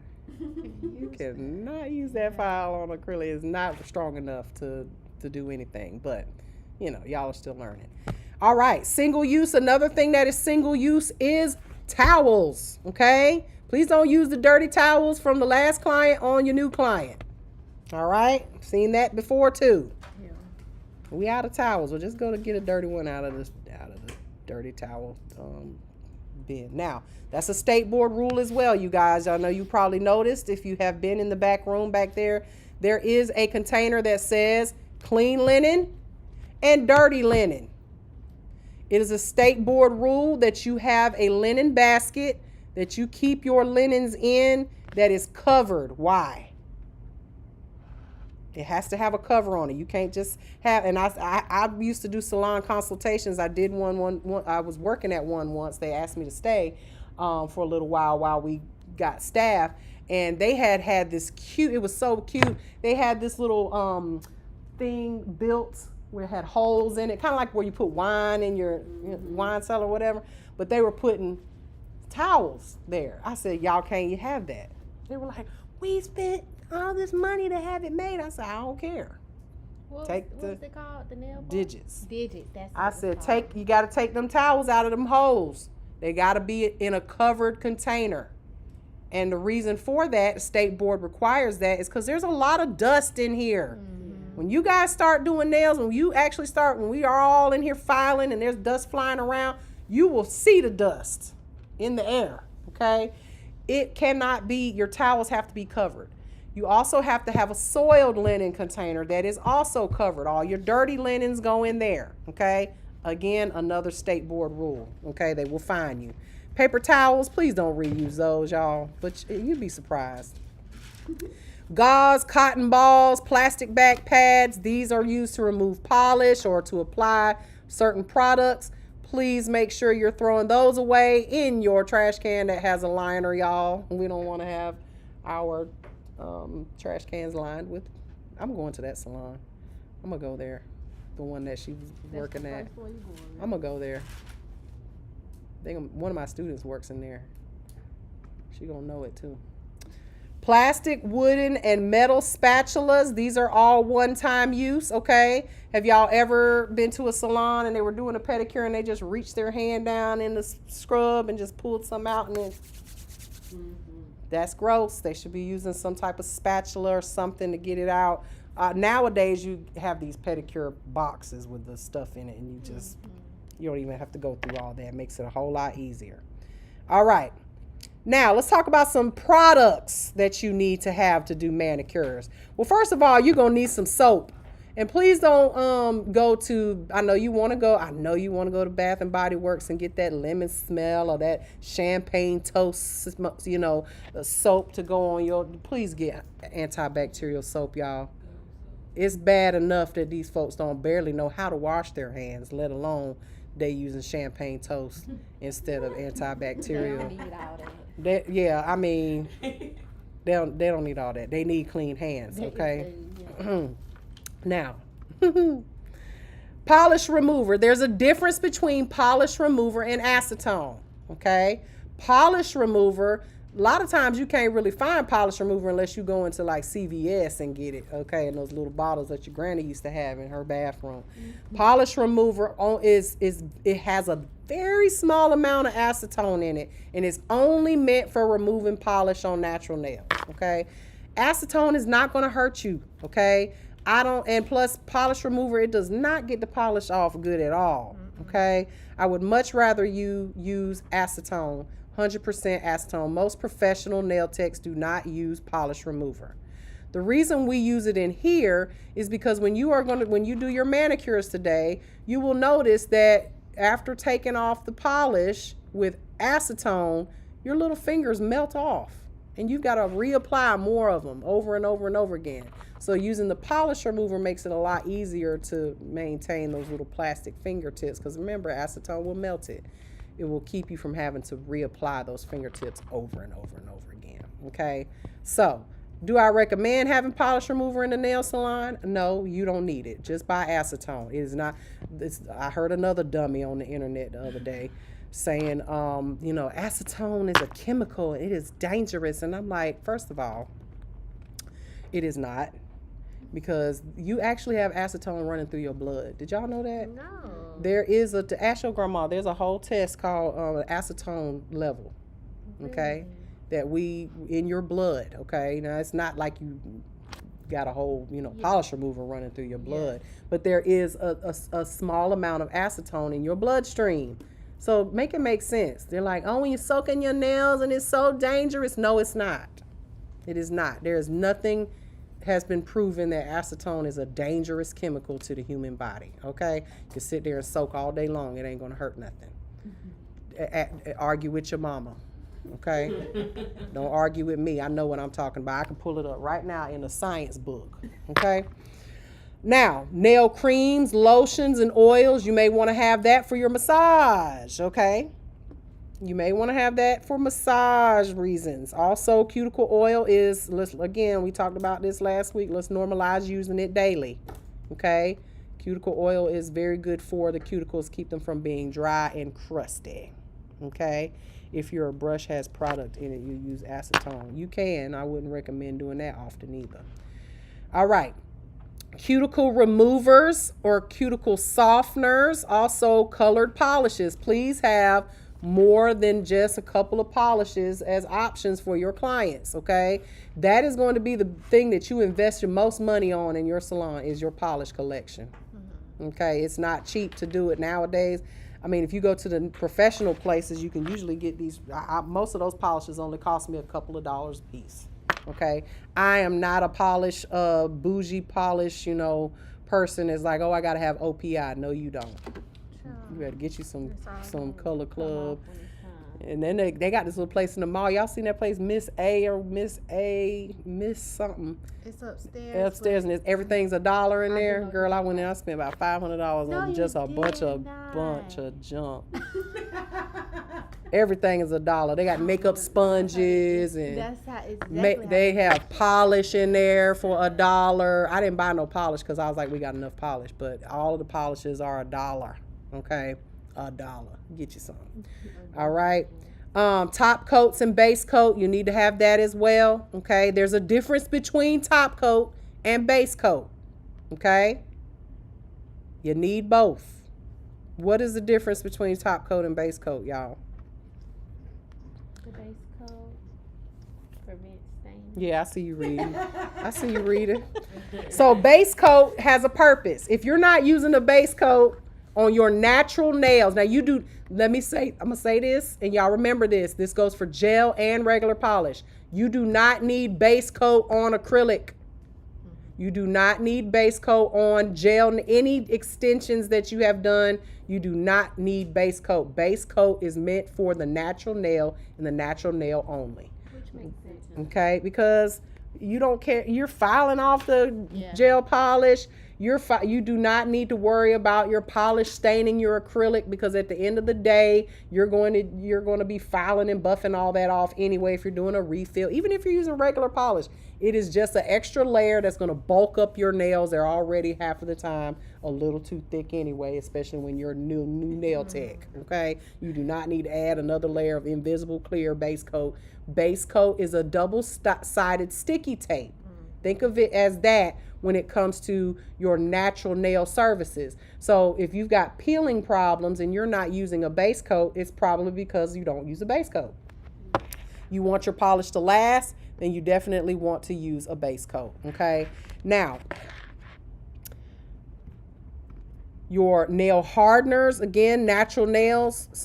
There are some products out there that will, for those clients that have really flexible nails that are just way too thin and flexible, you can add hardeners to it. They can contain a protein called urea. You'll hear me talk about urea a lot, okay? If you got problems with hard feet or you're callous on your feet, get you a product that has urea in it. And there's one that I recommend on Amazon, a really good one. Go to my Amazon storefront in the link in any of my bios. But anything that has salicylic acid and urea in it will make your feet so soft. And also when it comes to nail hardeners, it will help with those thin, weak nails. It heals from the inside out, okay? Top coats and nail polish dryer products, okay? Now, top coat is essential, all right, to help put the shine on the nails. We also have matte top coats nowadays, all right? Someone said my polygel says use a base coat. What did I just say? You only need it for natural nails. So if you're using polygel, That ain't natural nails. you're gonna need a base coat underneath that. It's the sticky layer. It's the sticky layer, right? Okay. If you're putting it on someone's natural nail. Who said, oh, you're lying. Yeah. Okay. Okay. It goes on the natural nail. Okay. I just said it goes on the natural nail. It doesn't go on top of the polygel. It goes on the natural nail. Okay. I'm just saying, I love when some people just be loud and wrong. I just said it goes on the natural nail. So if you're putting polygel on someone's natural nail, then what do you have to do? Put a base coat on there. Now, if you're putting polish on top of polygel, then you don't need a base coat. Thank you. That's all I'm saying. Loud and wrong. It wasn't you this time, was it? Folks, don't listen. Base coat goes on natural nails. All right. Hand creams and lotions. Obviously, the nicer the lotion, the better the lotion. Obviously, you don't get those. Don't go to the Dollar Tree and get lotion for your clients, okay? Y'all remember that shea butter you could get from the Dollar Tree? That it was called Miss Olivia.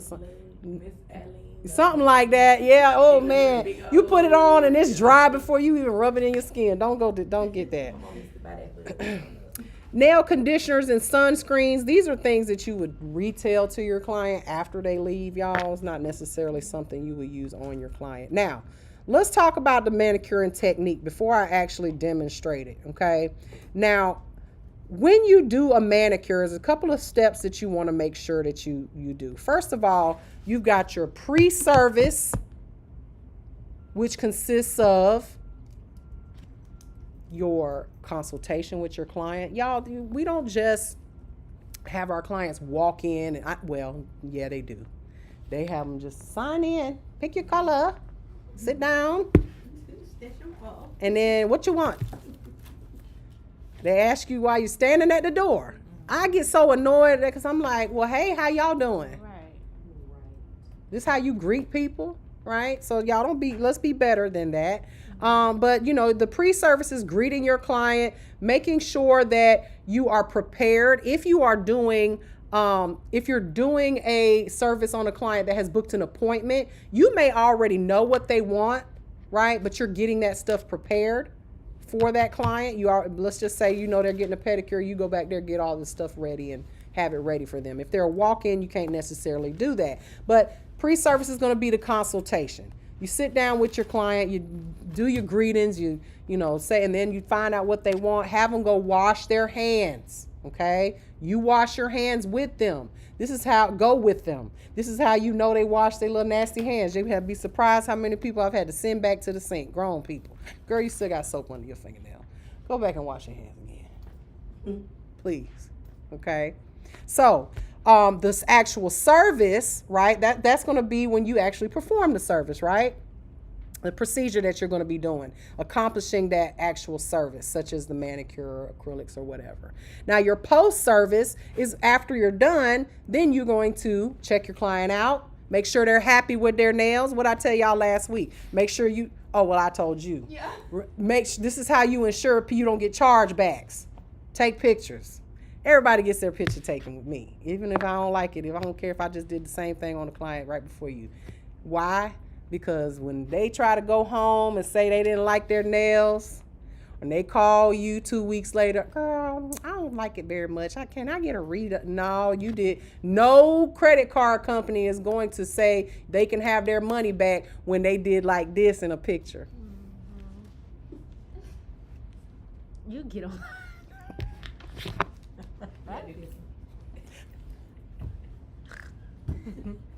What's the new one?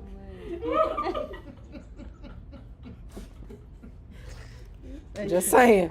They're gonna be like, ma'am, at what point did you decide you didn't like the nails? Before or after she posted them on Instagram with your heart and you shared it?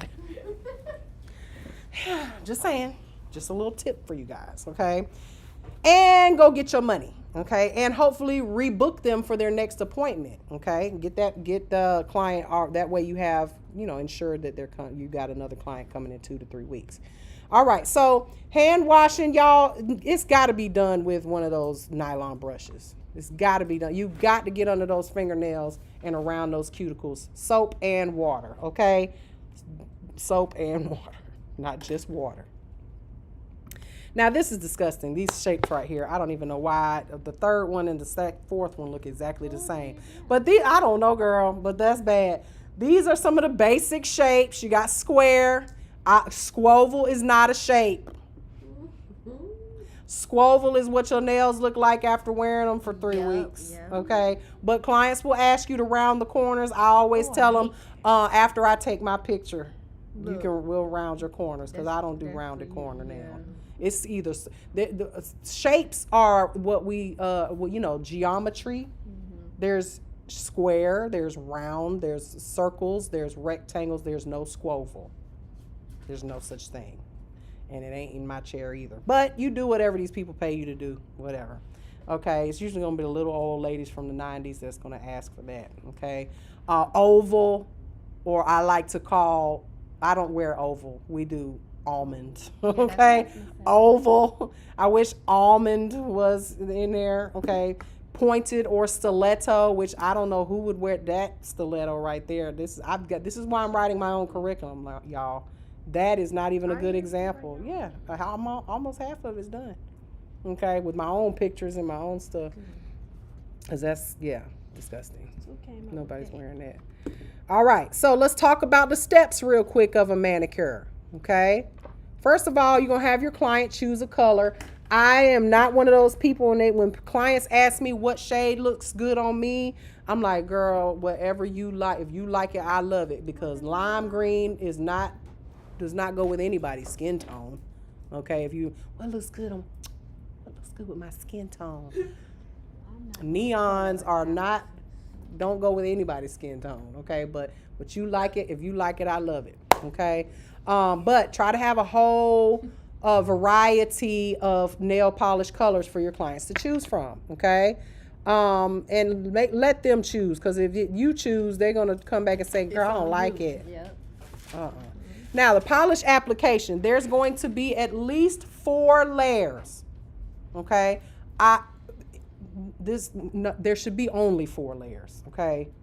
And what are those layers? You got your base coat. You got 2 coats of polish. Now, this is when you're using quality polish, y'all. 2 coats, you should, and nowadays you sometimes can get away with 1 coat if it's a really good high quality polish. Now here's the thing, don't try to make a polish to be something that it's not. If it is a sheer, there are sheer colors out here that are supposed to be sheer.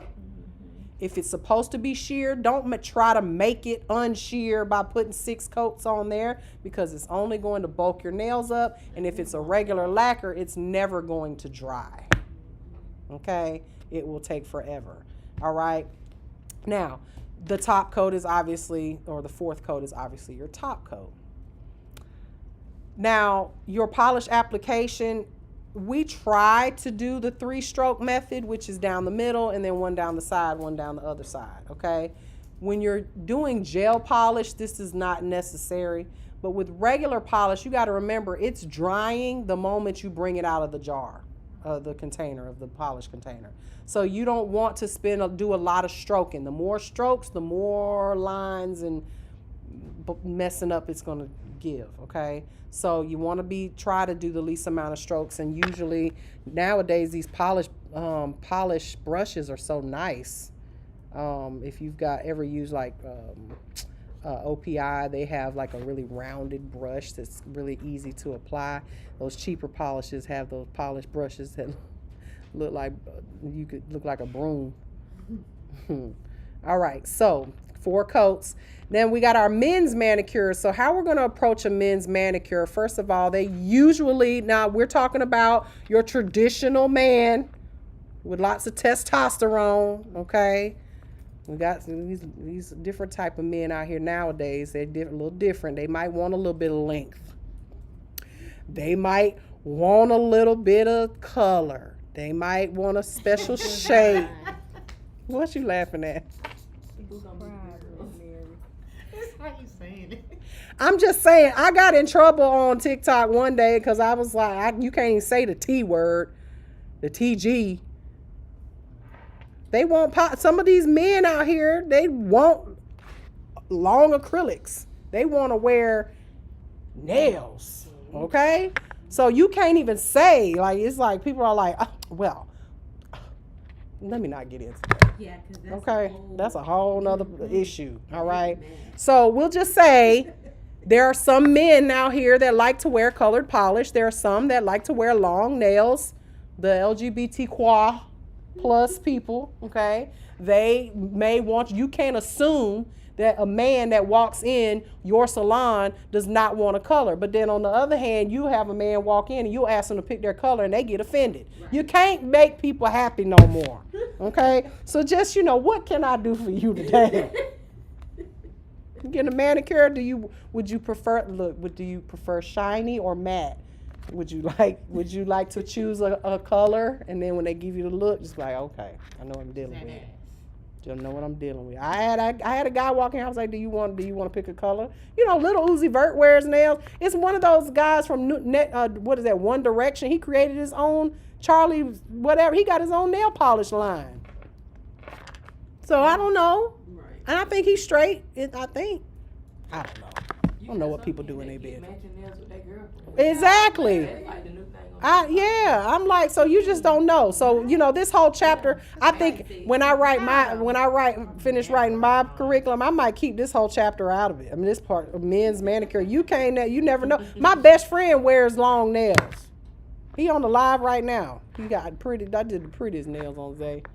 He wore them things for about 2 weeks too. That lives in Atlanta, he gets his long, like the extended, but like with really sharp edges, because he got mugged one time, and he's like terrified it's gonna happen again, so he uses his nails as weapons. Oh my God, y'all see Marc Jacobs? Oh yeah. Them nails are hideous. I would never thought. They are hideous. I'm sorry, and it ain't the nail tech's fault. She don't do nails like that. He just asked her. He asked her to make them thick like that. Some people like thick nails. That's disgusting, and he does it just for click. He be click. They are awful, but again, it's not her fault, because if you go to her page, the nails she does are great. He requests them to be like that. He's a weirdo, but I do love his purses. All right, so generally men are going to want their nails shorter, and they generally want them round. They don't necessarily ask for a special shape, okay? But again, here's a man right here with some polish on his nails, okay? They like massage. Make sure that you're giving them a good one, because that's where you're going to get your money in there, okay? Most of the time, they're going to want a nice buffed, clear polish, a buff nail, just a regular buff or clear polish. Sometimes they want polish, sometimes they want enhancements. Okay, my lady, done put that in there. That's how you keep up with the times. Now, massage techniques. We're going to get into the names of some of these massage techniques, and this is very important because you will see this on the state board, okay? First of all, before you do a massage, whether it's on the feet or the hands, make sure that you have asked your client if they have any medical conditions that you need to know about, okay? During the massage, unless the client is a chatty patty, try not to be chatty patty to them, because a lot of times people want to enjoy a quiet massage. It just depends on the vibe of your salon, though. I mean, I've been in salons where they blasting music, like how you gonna be quiet, you know? It's just it just depends on you and the vibe of your salon, okay? Some of the reasons why you would not want to do a massage on somebody, health conditions you would not want to do a massage on someone is high blood pressure, low blood pressure, any peripheral disorders that they may have, like diabetes, severe diabetes. Not everybody has diabetes is a chronic diabetic, okay? But these chronic diabetics, you want to be careful with them, okay? Get massages done? They shouldn't be getting them. Really? Especially on, it's because it's more of a risk to you, not necessarily to them. Because if you are doing let's just say if you're doing a manicure on or a pedicure on somebody that's a diabetic, a lot of times if they're a chronic diabetic or someone who can't feel their feet, they have neuropathy. If you nick them even in the smallest amount, and they not even where blood is drawn, you can be the reason why they lose a foot. It won't heal. Yeah. It's a possibility it won't heal, or it can get infected, and then, that's the last thing you want. Just more for moral purposes. I don't want to be the reason why somebody loses a leg. Or like pregnant people. Pregnant people, they should not be getting they should not be getting pedicures. Not if they're far enough along. Okay, shouldn't be doing. You massage that baby right on out. Have them go and put them in labor. It's very easy to do. Okay. Now, the types of massage. I know these are some weird names. Okay, there's 5 different types of massage that you need to know about. Okay, the first one is effleurage. Okay, that's how it's pronounced. Effleurage. Now, what is it? This is the movement is when you're just going straight up and down. Straight up and down. No twisting, no rapid tapping or anything like that. Straight up and down. And it's just gliding, or you're gliding the hand down, straight down the leg or the arm. Okay? That's effleurage. How do I remember that? I just look at the fact there's 2 F's there. If I had to, the stroke of making an F, you got 2 lines there, just 2 F's right parallel to each other in the word. Okay? Petrissage. This one is a kneading motion, okay? Or lifting, squeezing, pressing. So just think of it of like when they take their thumbs and they're doing like this. Okay? You're making bread. You're doing circular motions, okay? Petrissage, the way most students remember that when you're doing this right here, it's almost like you're making a P shape with your fingers, right? Down, up, P, 2 P's, all right? So the petrissage is a kneading motion. Anytime you're just twisting, okay?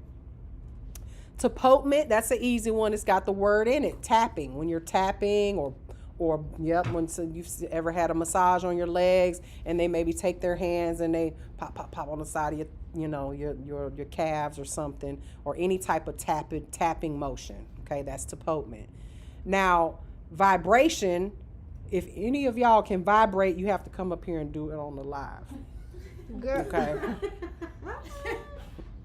That we reserve that for the chairs and let the chairs do the vibrating, okay? But some of y'all can vibrate. Y'all got kids, y'all don't vibrate it. It's some kind of vibrations. I know you know how to do it. But vibration, obviously, that's something that we can't technically do. That's a continuous trembling or shaking movement, okay? And then friction, that one is when anytime you're going in opposite directions with your hands. Y'all remember the rug burn you used to do on people's, when you're going to go up to somebody and rant. We do that on twisting or anytime you're twisting fingers, okay? That's going to be your friction, okay?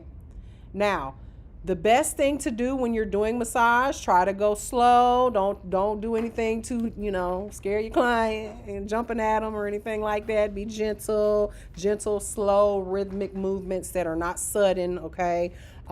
So that it's enjoyable, okay? Now, because we're almost done, let's talk about the difference between a spa manicure and a basic manicure.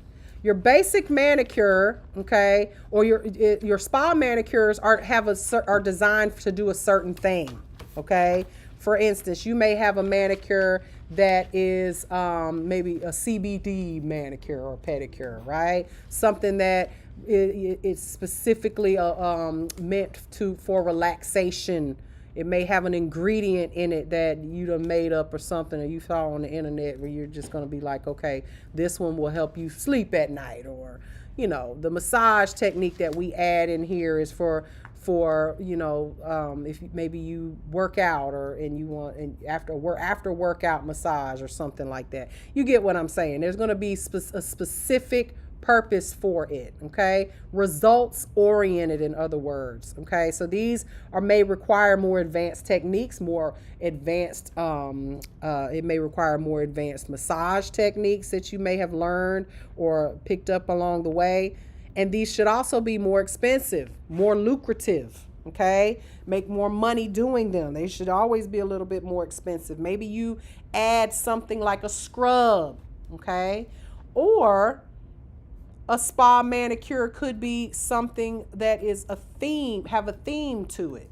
For instance, a certain type of scent, right? It's like, okay, well, this is a lavender scented pedicure or a chocolate scented pedicure. You see these all, we got some back there, the chocolate scented pedicure, okay?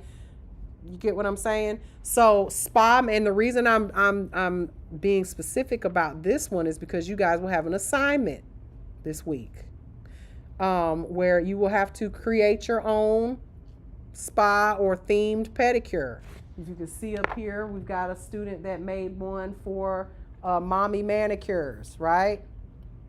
Let me go get it. Y'all squinting. Okay.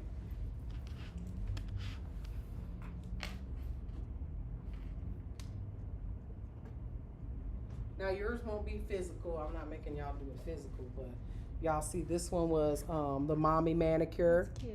And she came up with this, and she did a little nail art where if you are pregnant, you can, get baby design or something like that, which was at the time she was pregnant, so it was really cute. This one, a student came up with this. Now she's an artist, y'all. That's why I keep the good ones. This one was character art, so she's really good at doing characters and stuff. So she was like, if you want character art, you get a specific character. Like one, the way she would do it is if she was practicing a certain type of character, or if it was like a new movie out or something, like Disney movie or something out, she would be like, okay, if you want to get Winnie the Pooh or whatever, you can get a discount this month only because that's my theme of the month. Right? So, she was really good. Really, really good. So you guys are going to create a themed manicure and on Canva, like a flyer, something that you're promoting, okay? You do not have to do the nail art with it. If you want to do something like that, I will be highly impressed, and I will definitely be keeping it, okay? But you don't have to. You can do something on Canva, but make sure it's some type of promotion, okay, for a themed manicure. All right. So, and here's another example. Maybe you have a month, every month there's a holiday just about every month, right? Let's just say the one that just passed, Juneteenth. So if you say, okay, if you get a Juneteenth themed manicure or service, then we will give you, I don't know, a discount or something like. I don't like to do discounts. When you do discounts, you get discount people. You get the people who only come out when you're doing a discount. And they're the ones that will only call you. You doing a discount this month, girl? If you don't get out my face, you're not a regular client. I don't really, you want to do these types of things for your regular clients. You know what I'm saying? For the people that come to you regularly. So I don't like to do discounts. What I like to do is give you something free, okay, rather than a discount. Meaning, yeah, it still costs the same as it always costs, but I'm going to do a little extra for you, that doesn't cost anything else for you. Again, don't discount your services. We don't do Groupons in here, okay? I'm just telling you, think about it. We're all that way. It's sometimes I won't even go to Bath and Body Works unless they having a buy one, get one free sale. I'm not going any other time. You don't want to be that nail tech, okay? Refreshments, adding refreshments to your service. Let's just say maybe you do a free glass of champagne. I don't recommend adding liquor to your services because some people can't handle their liquor, honey. In Atlanta, they got mimosas. First of all, if you pour Hennessy in my pedicure bowl, I'm going to be mad. I'm going to do a reaction video to that because I was like, you better pour that in my mouth. Talking about pouring it in the water. They be turning up. You want to do what? And then you pouring it in the water. What is that actually doing other than making my legs smell like I'm going to get pulled over? The cop's going to take me to jail. What you been drinking, ma'am? I just got a Hennessy pedicure. That's, I'm sure, going to lie. I had a Hennessy pedicure at 8 o'clock at 9 o'clock at night, ma'am. Yep. They stay open 24 hours. It's called The Bar. All right. But you could also do a themed manicure, like I said, for this, like Mother's Day, Father's Day, Christmas, October. You've got, breast cancer awareness month, Juneteenth, things like that. Okay. Every month you could do something if you were one of those people. There's some people are like that. They put out decorate their house every month for every holiday. I'm not quite like that. Okay, waterless manicures are really great. You don't have to do any soaking in the water. They make these little packets for waterless manicures now, just like they do for the feet. And it's like a scrub that once you rub it long enough, it dissipates. It's not scrubby anymore. It just kind of turns into an oil. I think it's more like a sugar scrub. And you don't even have to wash it off. Okay, those are waterless manicures. They're actually more convenient. They just feel better on the hands because you're not washing everything off. But you can find these little waterless manicure packets at most nail supply stores. Okay, I call them express manicures because you just do the manicuring of the fingers. You don't do all that soaking in the water, and you do everything dry. Okay. Moving right along. Okay. Now there are some clients that needs to have special considerations. Like I said, with their health, make sure you're asking them ahead of time. And for clients that are in wheelchairs and things like that, we can still service them. We just got to make special accommodations for them. You may have to, put them in a different table if your table's not high enough, or whatever the case may be. But when it comes to like paraffin wax and massage, we don't want to be doing any hot waxes or pedicures or heavy massage on these people. Okay. Also, what are some other limited mobility problems people may have that you may see in the salon outside of people with high blood pressure and diabetes? Like a broken arm. Yeah, they might have a broken arm.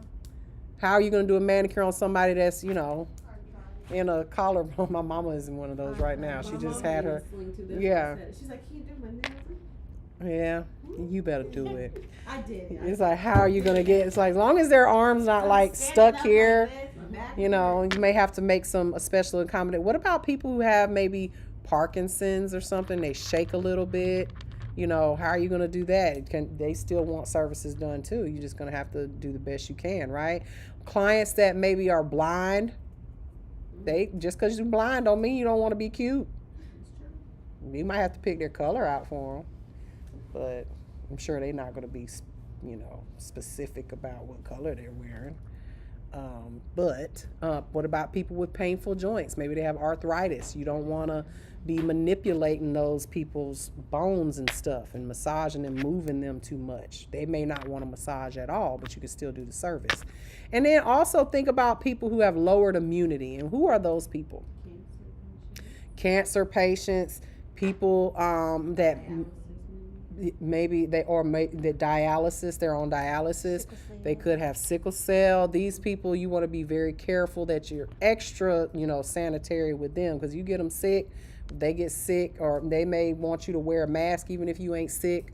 Accommodate those folks, you know what I'm saying? Because they probably shouldn't be coming out the house anyway if they're, deep into their therapy or whatever. But, you know their business. If that's what they want to do, just do the best you can to accommodate them. Okay? So, everybody's going to be doing manicures today, and I'm going to show you guys the steps to a manicure.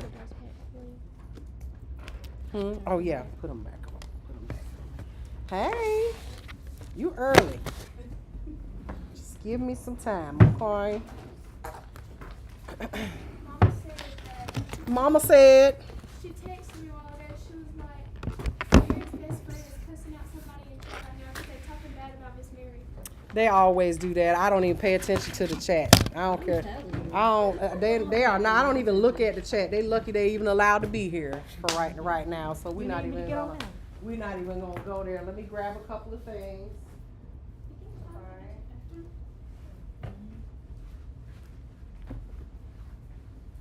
That's how my friends do. They be all in the chat. Don't worry about it. I do it.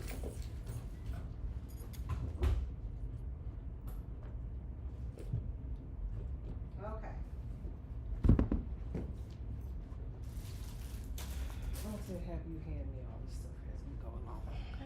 We got everything over there. We put this on the screen. Yeah, that's why I got moderators for. But I want to eat more. I don't eat all that. I was thinking was 12 gonna be enough, but Yeah, it's enough. Let me put this on the screen. Uh-oh. Krispy Kreme on the screen. oh, Here we go. No, don't worry about that. I just want to make sure I got enough room here.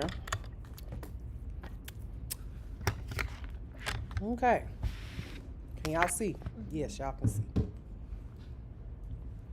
All right, so the first thing that you're going to need when you do these manicures is you're going to need 2 towels, okay? When you go to State Board, you're going to have to do a manicure, and I'm going to show you guys the State Board way of doing it, okay?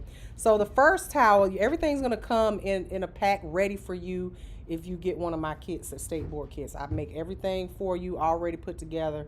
All you got to do is just pass your board. It comes all together, all right? So the first towel, you're going to roll it up. This is your armrest for your client, okay? Not for you, for your client. So this is going to get rolled up like a little cinnamon bun, okay? And then you've got another towel here that gets draped just like that, okay? Now, I need a manicure bowl and also a hand, all right? So you got your client hand. These are the hand. You must, at State Board, you must use one of these hands. It may not be this exact hand. Open it up for me. It may not be this exact hand. It may be another hand, but these are the ones that I've been going with because these are much easier to use than the ones we had before. Okay, so the mannequin hand, it can't be one of those claw hands. It can't be one of those silicone hands. It has to be one of these. A hard hand or a soft hand like this, okay? Also, you will have to put little fake fingertips on here. I provide you with those tips so that you can do your State Board because you use the same hand when you do your sculpted nail and also your tip with blending. You got to do that on the same hand. You pretend it's a new client though.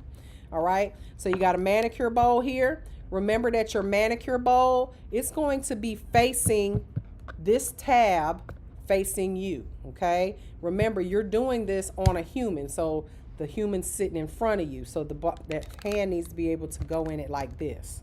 So the tab needs to be facing you. You'd be surprised how many people, when they go to state board, they got it upside down and they got it like this, and it's like I sure was looking like so the tab, for purposes of state board, you're going to have one of these. You make sure this tab is facing you, okay? Now, when you go to state board, it's a silent exam. You do not talk. Don't even say good morning to them heifers. They're not nice, first of all. They're not nice. They're not nice people, okay? They're not supposed to be, all right? Their job is to test you, and they don't want anybody saying later on that you was being biased, they was being biased to you or whatever, that, oh, that must be her cousin or something. You know, you just don't talk to them. So when you do your exam, you're going to talk with the hand, okay? Meaning the hand, if the hand is turned this way, then you are letting the state board examiner know that you are ready to, you're done or you're ready to move forward. So when you're setting up your table, always make sure that your state board hand is turned towards you. Now, I'm telling all y'all this now. We got one sleep over there. When she go to state board, she's going to be very, very, very, very upset.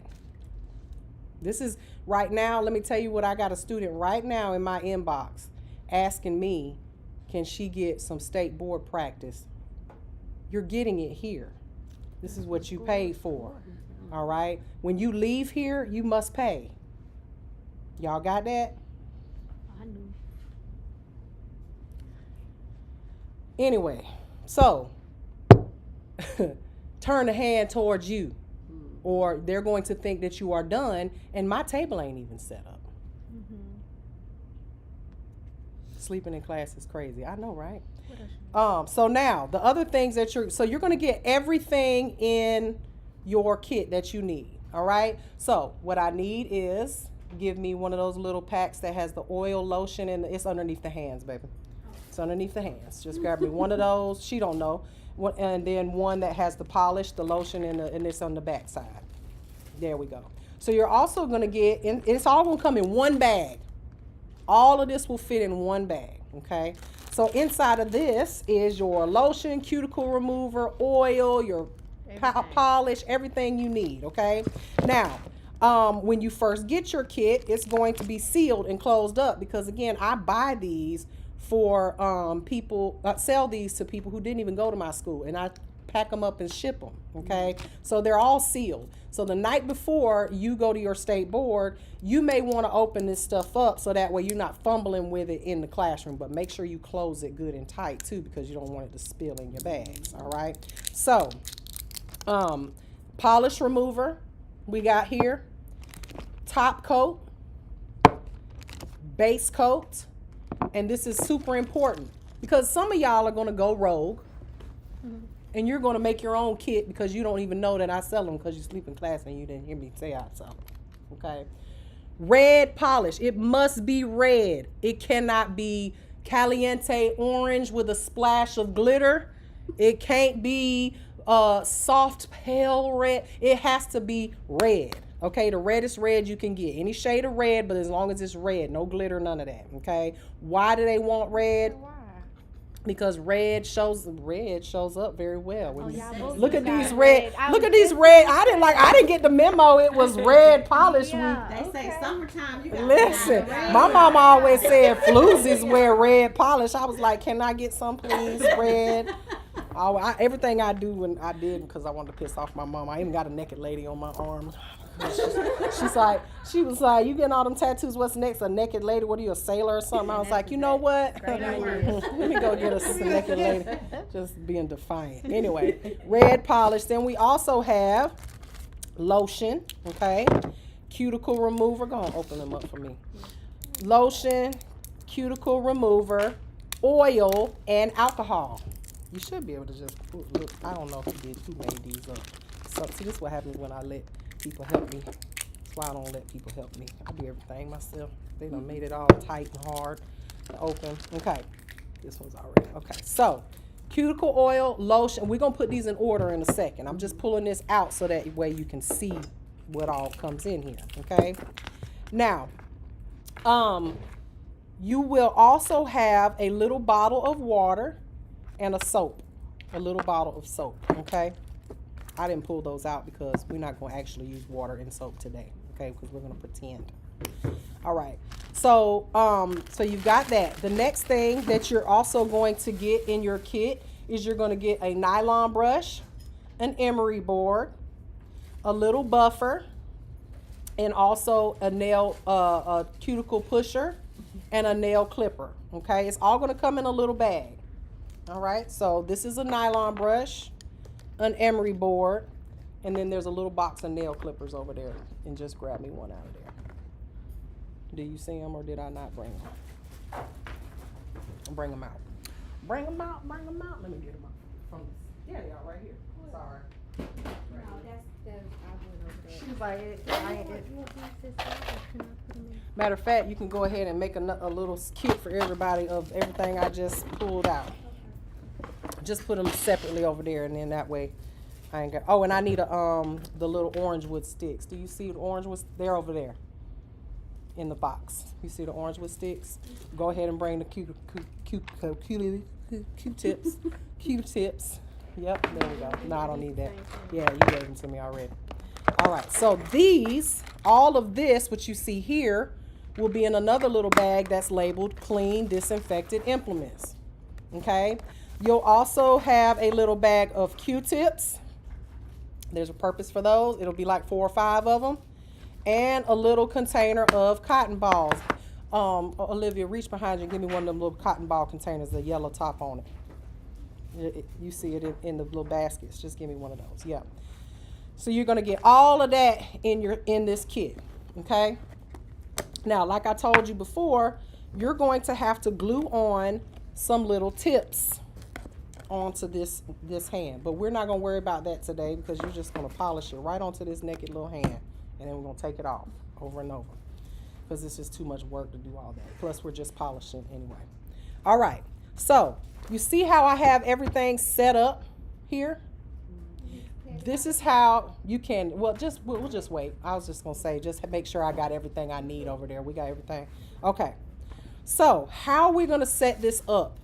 So that it is, I'm going to make sure I'm straight for you guys because I feel like this is, there we go, no. There we go. Because what you'll want to do is take a picture of this once I line it all up so that way you can remember how it's going to look. Or refer to this again, it will be on, yeah, for you guys to see, okay? So the first thing we do is we're going to set up everything that we need in the order that we're going to need it. This is the best way. Now, again, I'm going to teach you how to do it. So that way it's easy for you. You can just be like, boom, first, this, boom, that's second, boom, this is third. Oh, I need a hand sanitizer out of that container. You see that one sticking out? Any of them. Yep, that's perfect right there. So you're also going to get a little hand sanitizer. Okay, most of the stuff we have are on the tables already. All right, so we're going to put it in order in which we're going to do it. Okay, so first thing we're going to do is sanitize our hand and our client's hand. So I'm going to put that right there at the front. Okay, at State Board, they don't care about nothing that you do during this State Board when it comes to, oh, that the acrylic nail isn't very good, it's thick, or it's too short, or whatever. They don't care about that. You know what they care about? The sanitation. Here, you want me to tap her? Nope. No. No, ma'am. So, sanitation is important. For instance, if for some reason you forget to sanitize your hands before you start this procedure, if you forget to sanitize it at the end when you're finished with the procedure, you're going to get points deducted. This is based on points, okay? They're not looking at, all they're gonna do is come around and make sure every one of these fingers is polished. As long as it's as neat as you can possibly do, you will get all the points that you're supposed to get. But if you do not sanitize, you will fail the whole part. Oh my You could do a perfect manicure. I did see a video on TikTok like that. She just kept going. It when in doubt, sanitize. If you think you touched your face, sanitize. If you touch your face, sanitize. Okay? It's all about, at the end of the day, they know that you are a new nail tech. They know that this is, you're just starting, and that, you know, they just want to make sure that you're not a nasty nail tech. You can be a bad nail tech, but a clean one. Yeah. You'll get better. Okay? So, the first thing we do, sanitize our hands, sanitize our clients' hands. Okay? So that's at the front. The next thing you're going to do, think about it when you go get your nails done. What's the first thing let's just say you right now are going to get your nails done right now. What do I need to do to you first after I sanitize your hands? We'll just assume you washed them, okay? Mm-hmm. But you came and sat down. What do I need to do first? Clean them up or put them in the water? I don't know. Well, you got polish on them, don't you? Oh, yeah. You're going to take I got to take that polish off. So Yeah. the first thing I got to do is remove the polish after I sanitize the hands. So that's going next. After I remove your polish with my little cotton balls, right? What is the next thing that I need to do? Because you just said to me, I need you to cut them down. Clip, file, shape. So we're going to clip, file, and shape those nails. So we got this is what I like to do. I like to line everything up. Clip. I'm going to move this over here, okay? Clip, file, okay? Shape the nails, okay? And in your case, because I'm going to give you some short little tips that already shaped and filed, all you're going to do is just kind of mock it, pretend like you're filing and shaping that nail, right? Now we're going to have to buff the tips of them because they're going to be rough, all right? And then after that, I've clipped, filed, and shaped the nail. What do I need to do next? I've removed the polish, clip, filed, and shaped the nail. We always clip, file, and shape the nails before we put them in the water because they'll be flexible if we soak them for too long. Okay? Clip, file, and shape them, then what? Soak. No. Soak. Okay, so we clip, file, and shape the nails, but remember, we want to remove our cuticle first, right? So we're going to apply, we know this is last, right? We know all of this, so we're going to move that to the side. So we got cuticle remover here. I got this in a bottle. How am I going to apply it? With a Q-tip, right? So we're going to take a Q-tip and we're going to dip it in there, right? Now remember, this is all pretend for today. We don't have to I don't need y'all to physically do anything other than the steps. So we're going to apply the cuticle remover to the cuticle. Where's the cuticle at, y'all? Is it back here? No. Nope. It's on the nail plate, right? So we're going to apply it here, all 5 nails, all right? And then this goes in your trash, which will be underneath your bag, okay? I'm not going to throw it away yet because we're not doing it. So we pretend like we put water in here and soap and water in here, right? So once we put the cuticle remover on, then the client's hand goes into the water. Y'all do not have to do any acrobatic moves here. Don't do this and do this. Try to force it down in there, okay? They understand that the client's hand is in the water. Now, when you're at state board, because you're going to say, well, how long do I keep it in there? I only got 20 minutes. What you do is you make eye contact with that lady or that guy or whoever that's in there doing your test, and you make sure they see that you got this hand in the water, and then take it out, okay? Now I take it out, I've got like cuticle remover residue on here. That's when I'm going to take this right here, and I'm going to brush, take and get in the water and just kind of brush all that off. And then take my cuticle pusher, and we're going to push everything, all 5, right? Ain't nothing there, so we're just mocking it. And there's not going to be nothing there at state board either, okay? We're also going to flip it over here, and we're just going to clean out from under their little nasty fingernails, right? Like this. Get all that black stuff out from under there, all right? And then this will go in the trash, okay? Now, you may want to do that again because you just pushed all the fake cuticle back, but there's nothing there, y'all. Don't do too much, okay? It ain't nothing there. In real life, you're going to be, scrubbing all that cuticle off of the nail, okay? Now, once you have scrubbed all that off, the fingers might be wet a little bit, but just take your little cotton ball and dry it, or you can use the towel that's on the table, okay? Now, the next step would be, after we have cleaned up the nails, got all the cuticle off, everything's ready for our polish, but we don't want to polish until we have done our massage. Now, I'm going to be honest with y'all. I have lotion and oil in here, and the reason for that is because some schools teach their students to use oil, some schools teach them to use lotion, all right? I am going to tell you just put the oil to the side, okay? Use the lotion. When you do this at State Board, remember this is not a human, this is a plastic mannequin hand, okay? So you're going to put a dab, boop, like, you see there's nothing there? Because if you got a lot of lotion on your hand, it's going to be sliding all over the place, and then your hand's going to be greasy, and you will open your polish and stuff. All right? Now we're going to do our massage, okay? And we're going to, all 4 of them, well, there's 5, but remember, we're not going to vibrate.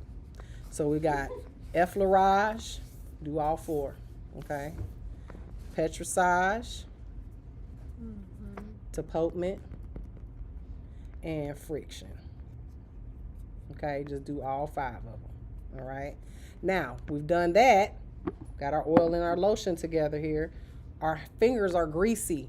They're going to have lotion on them. So we're going to take a little bit of alcohol with a cotton swab here, and then we're going to wipe down the fingernails. Okay, because they're going to be greasy. Then throw this in the trash. Right. Then the rest is history. Right. We're just going to base coat. Okay, all 5. 2 coats of red polish, all 5, and then top coat, all 5. Okay, my advice to you is when you first start this State Board that you open up all your bottles, make sure that they're, because if your hands are greasy and you try to open this, you might be crying like, Jesus, please help me get it open. Okay, and remember these sometimes they get stuck, the bottles get stuck. So this is the order, okay, of everything, how it should look, okay?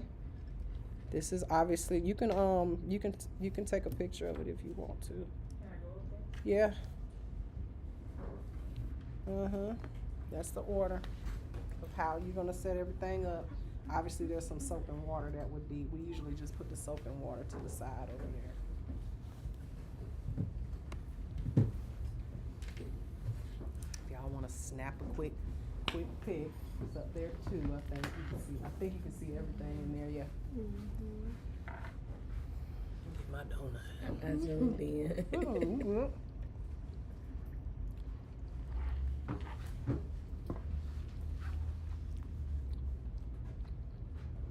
All right.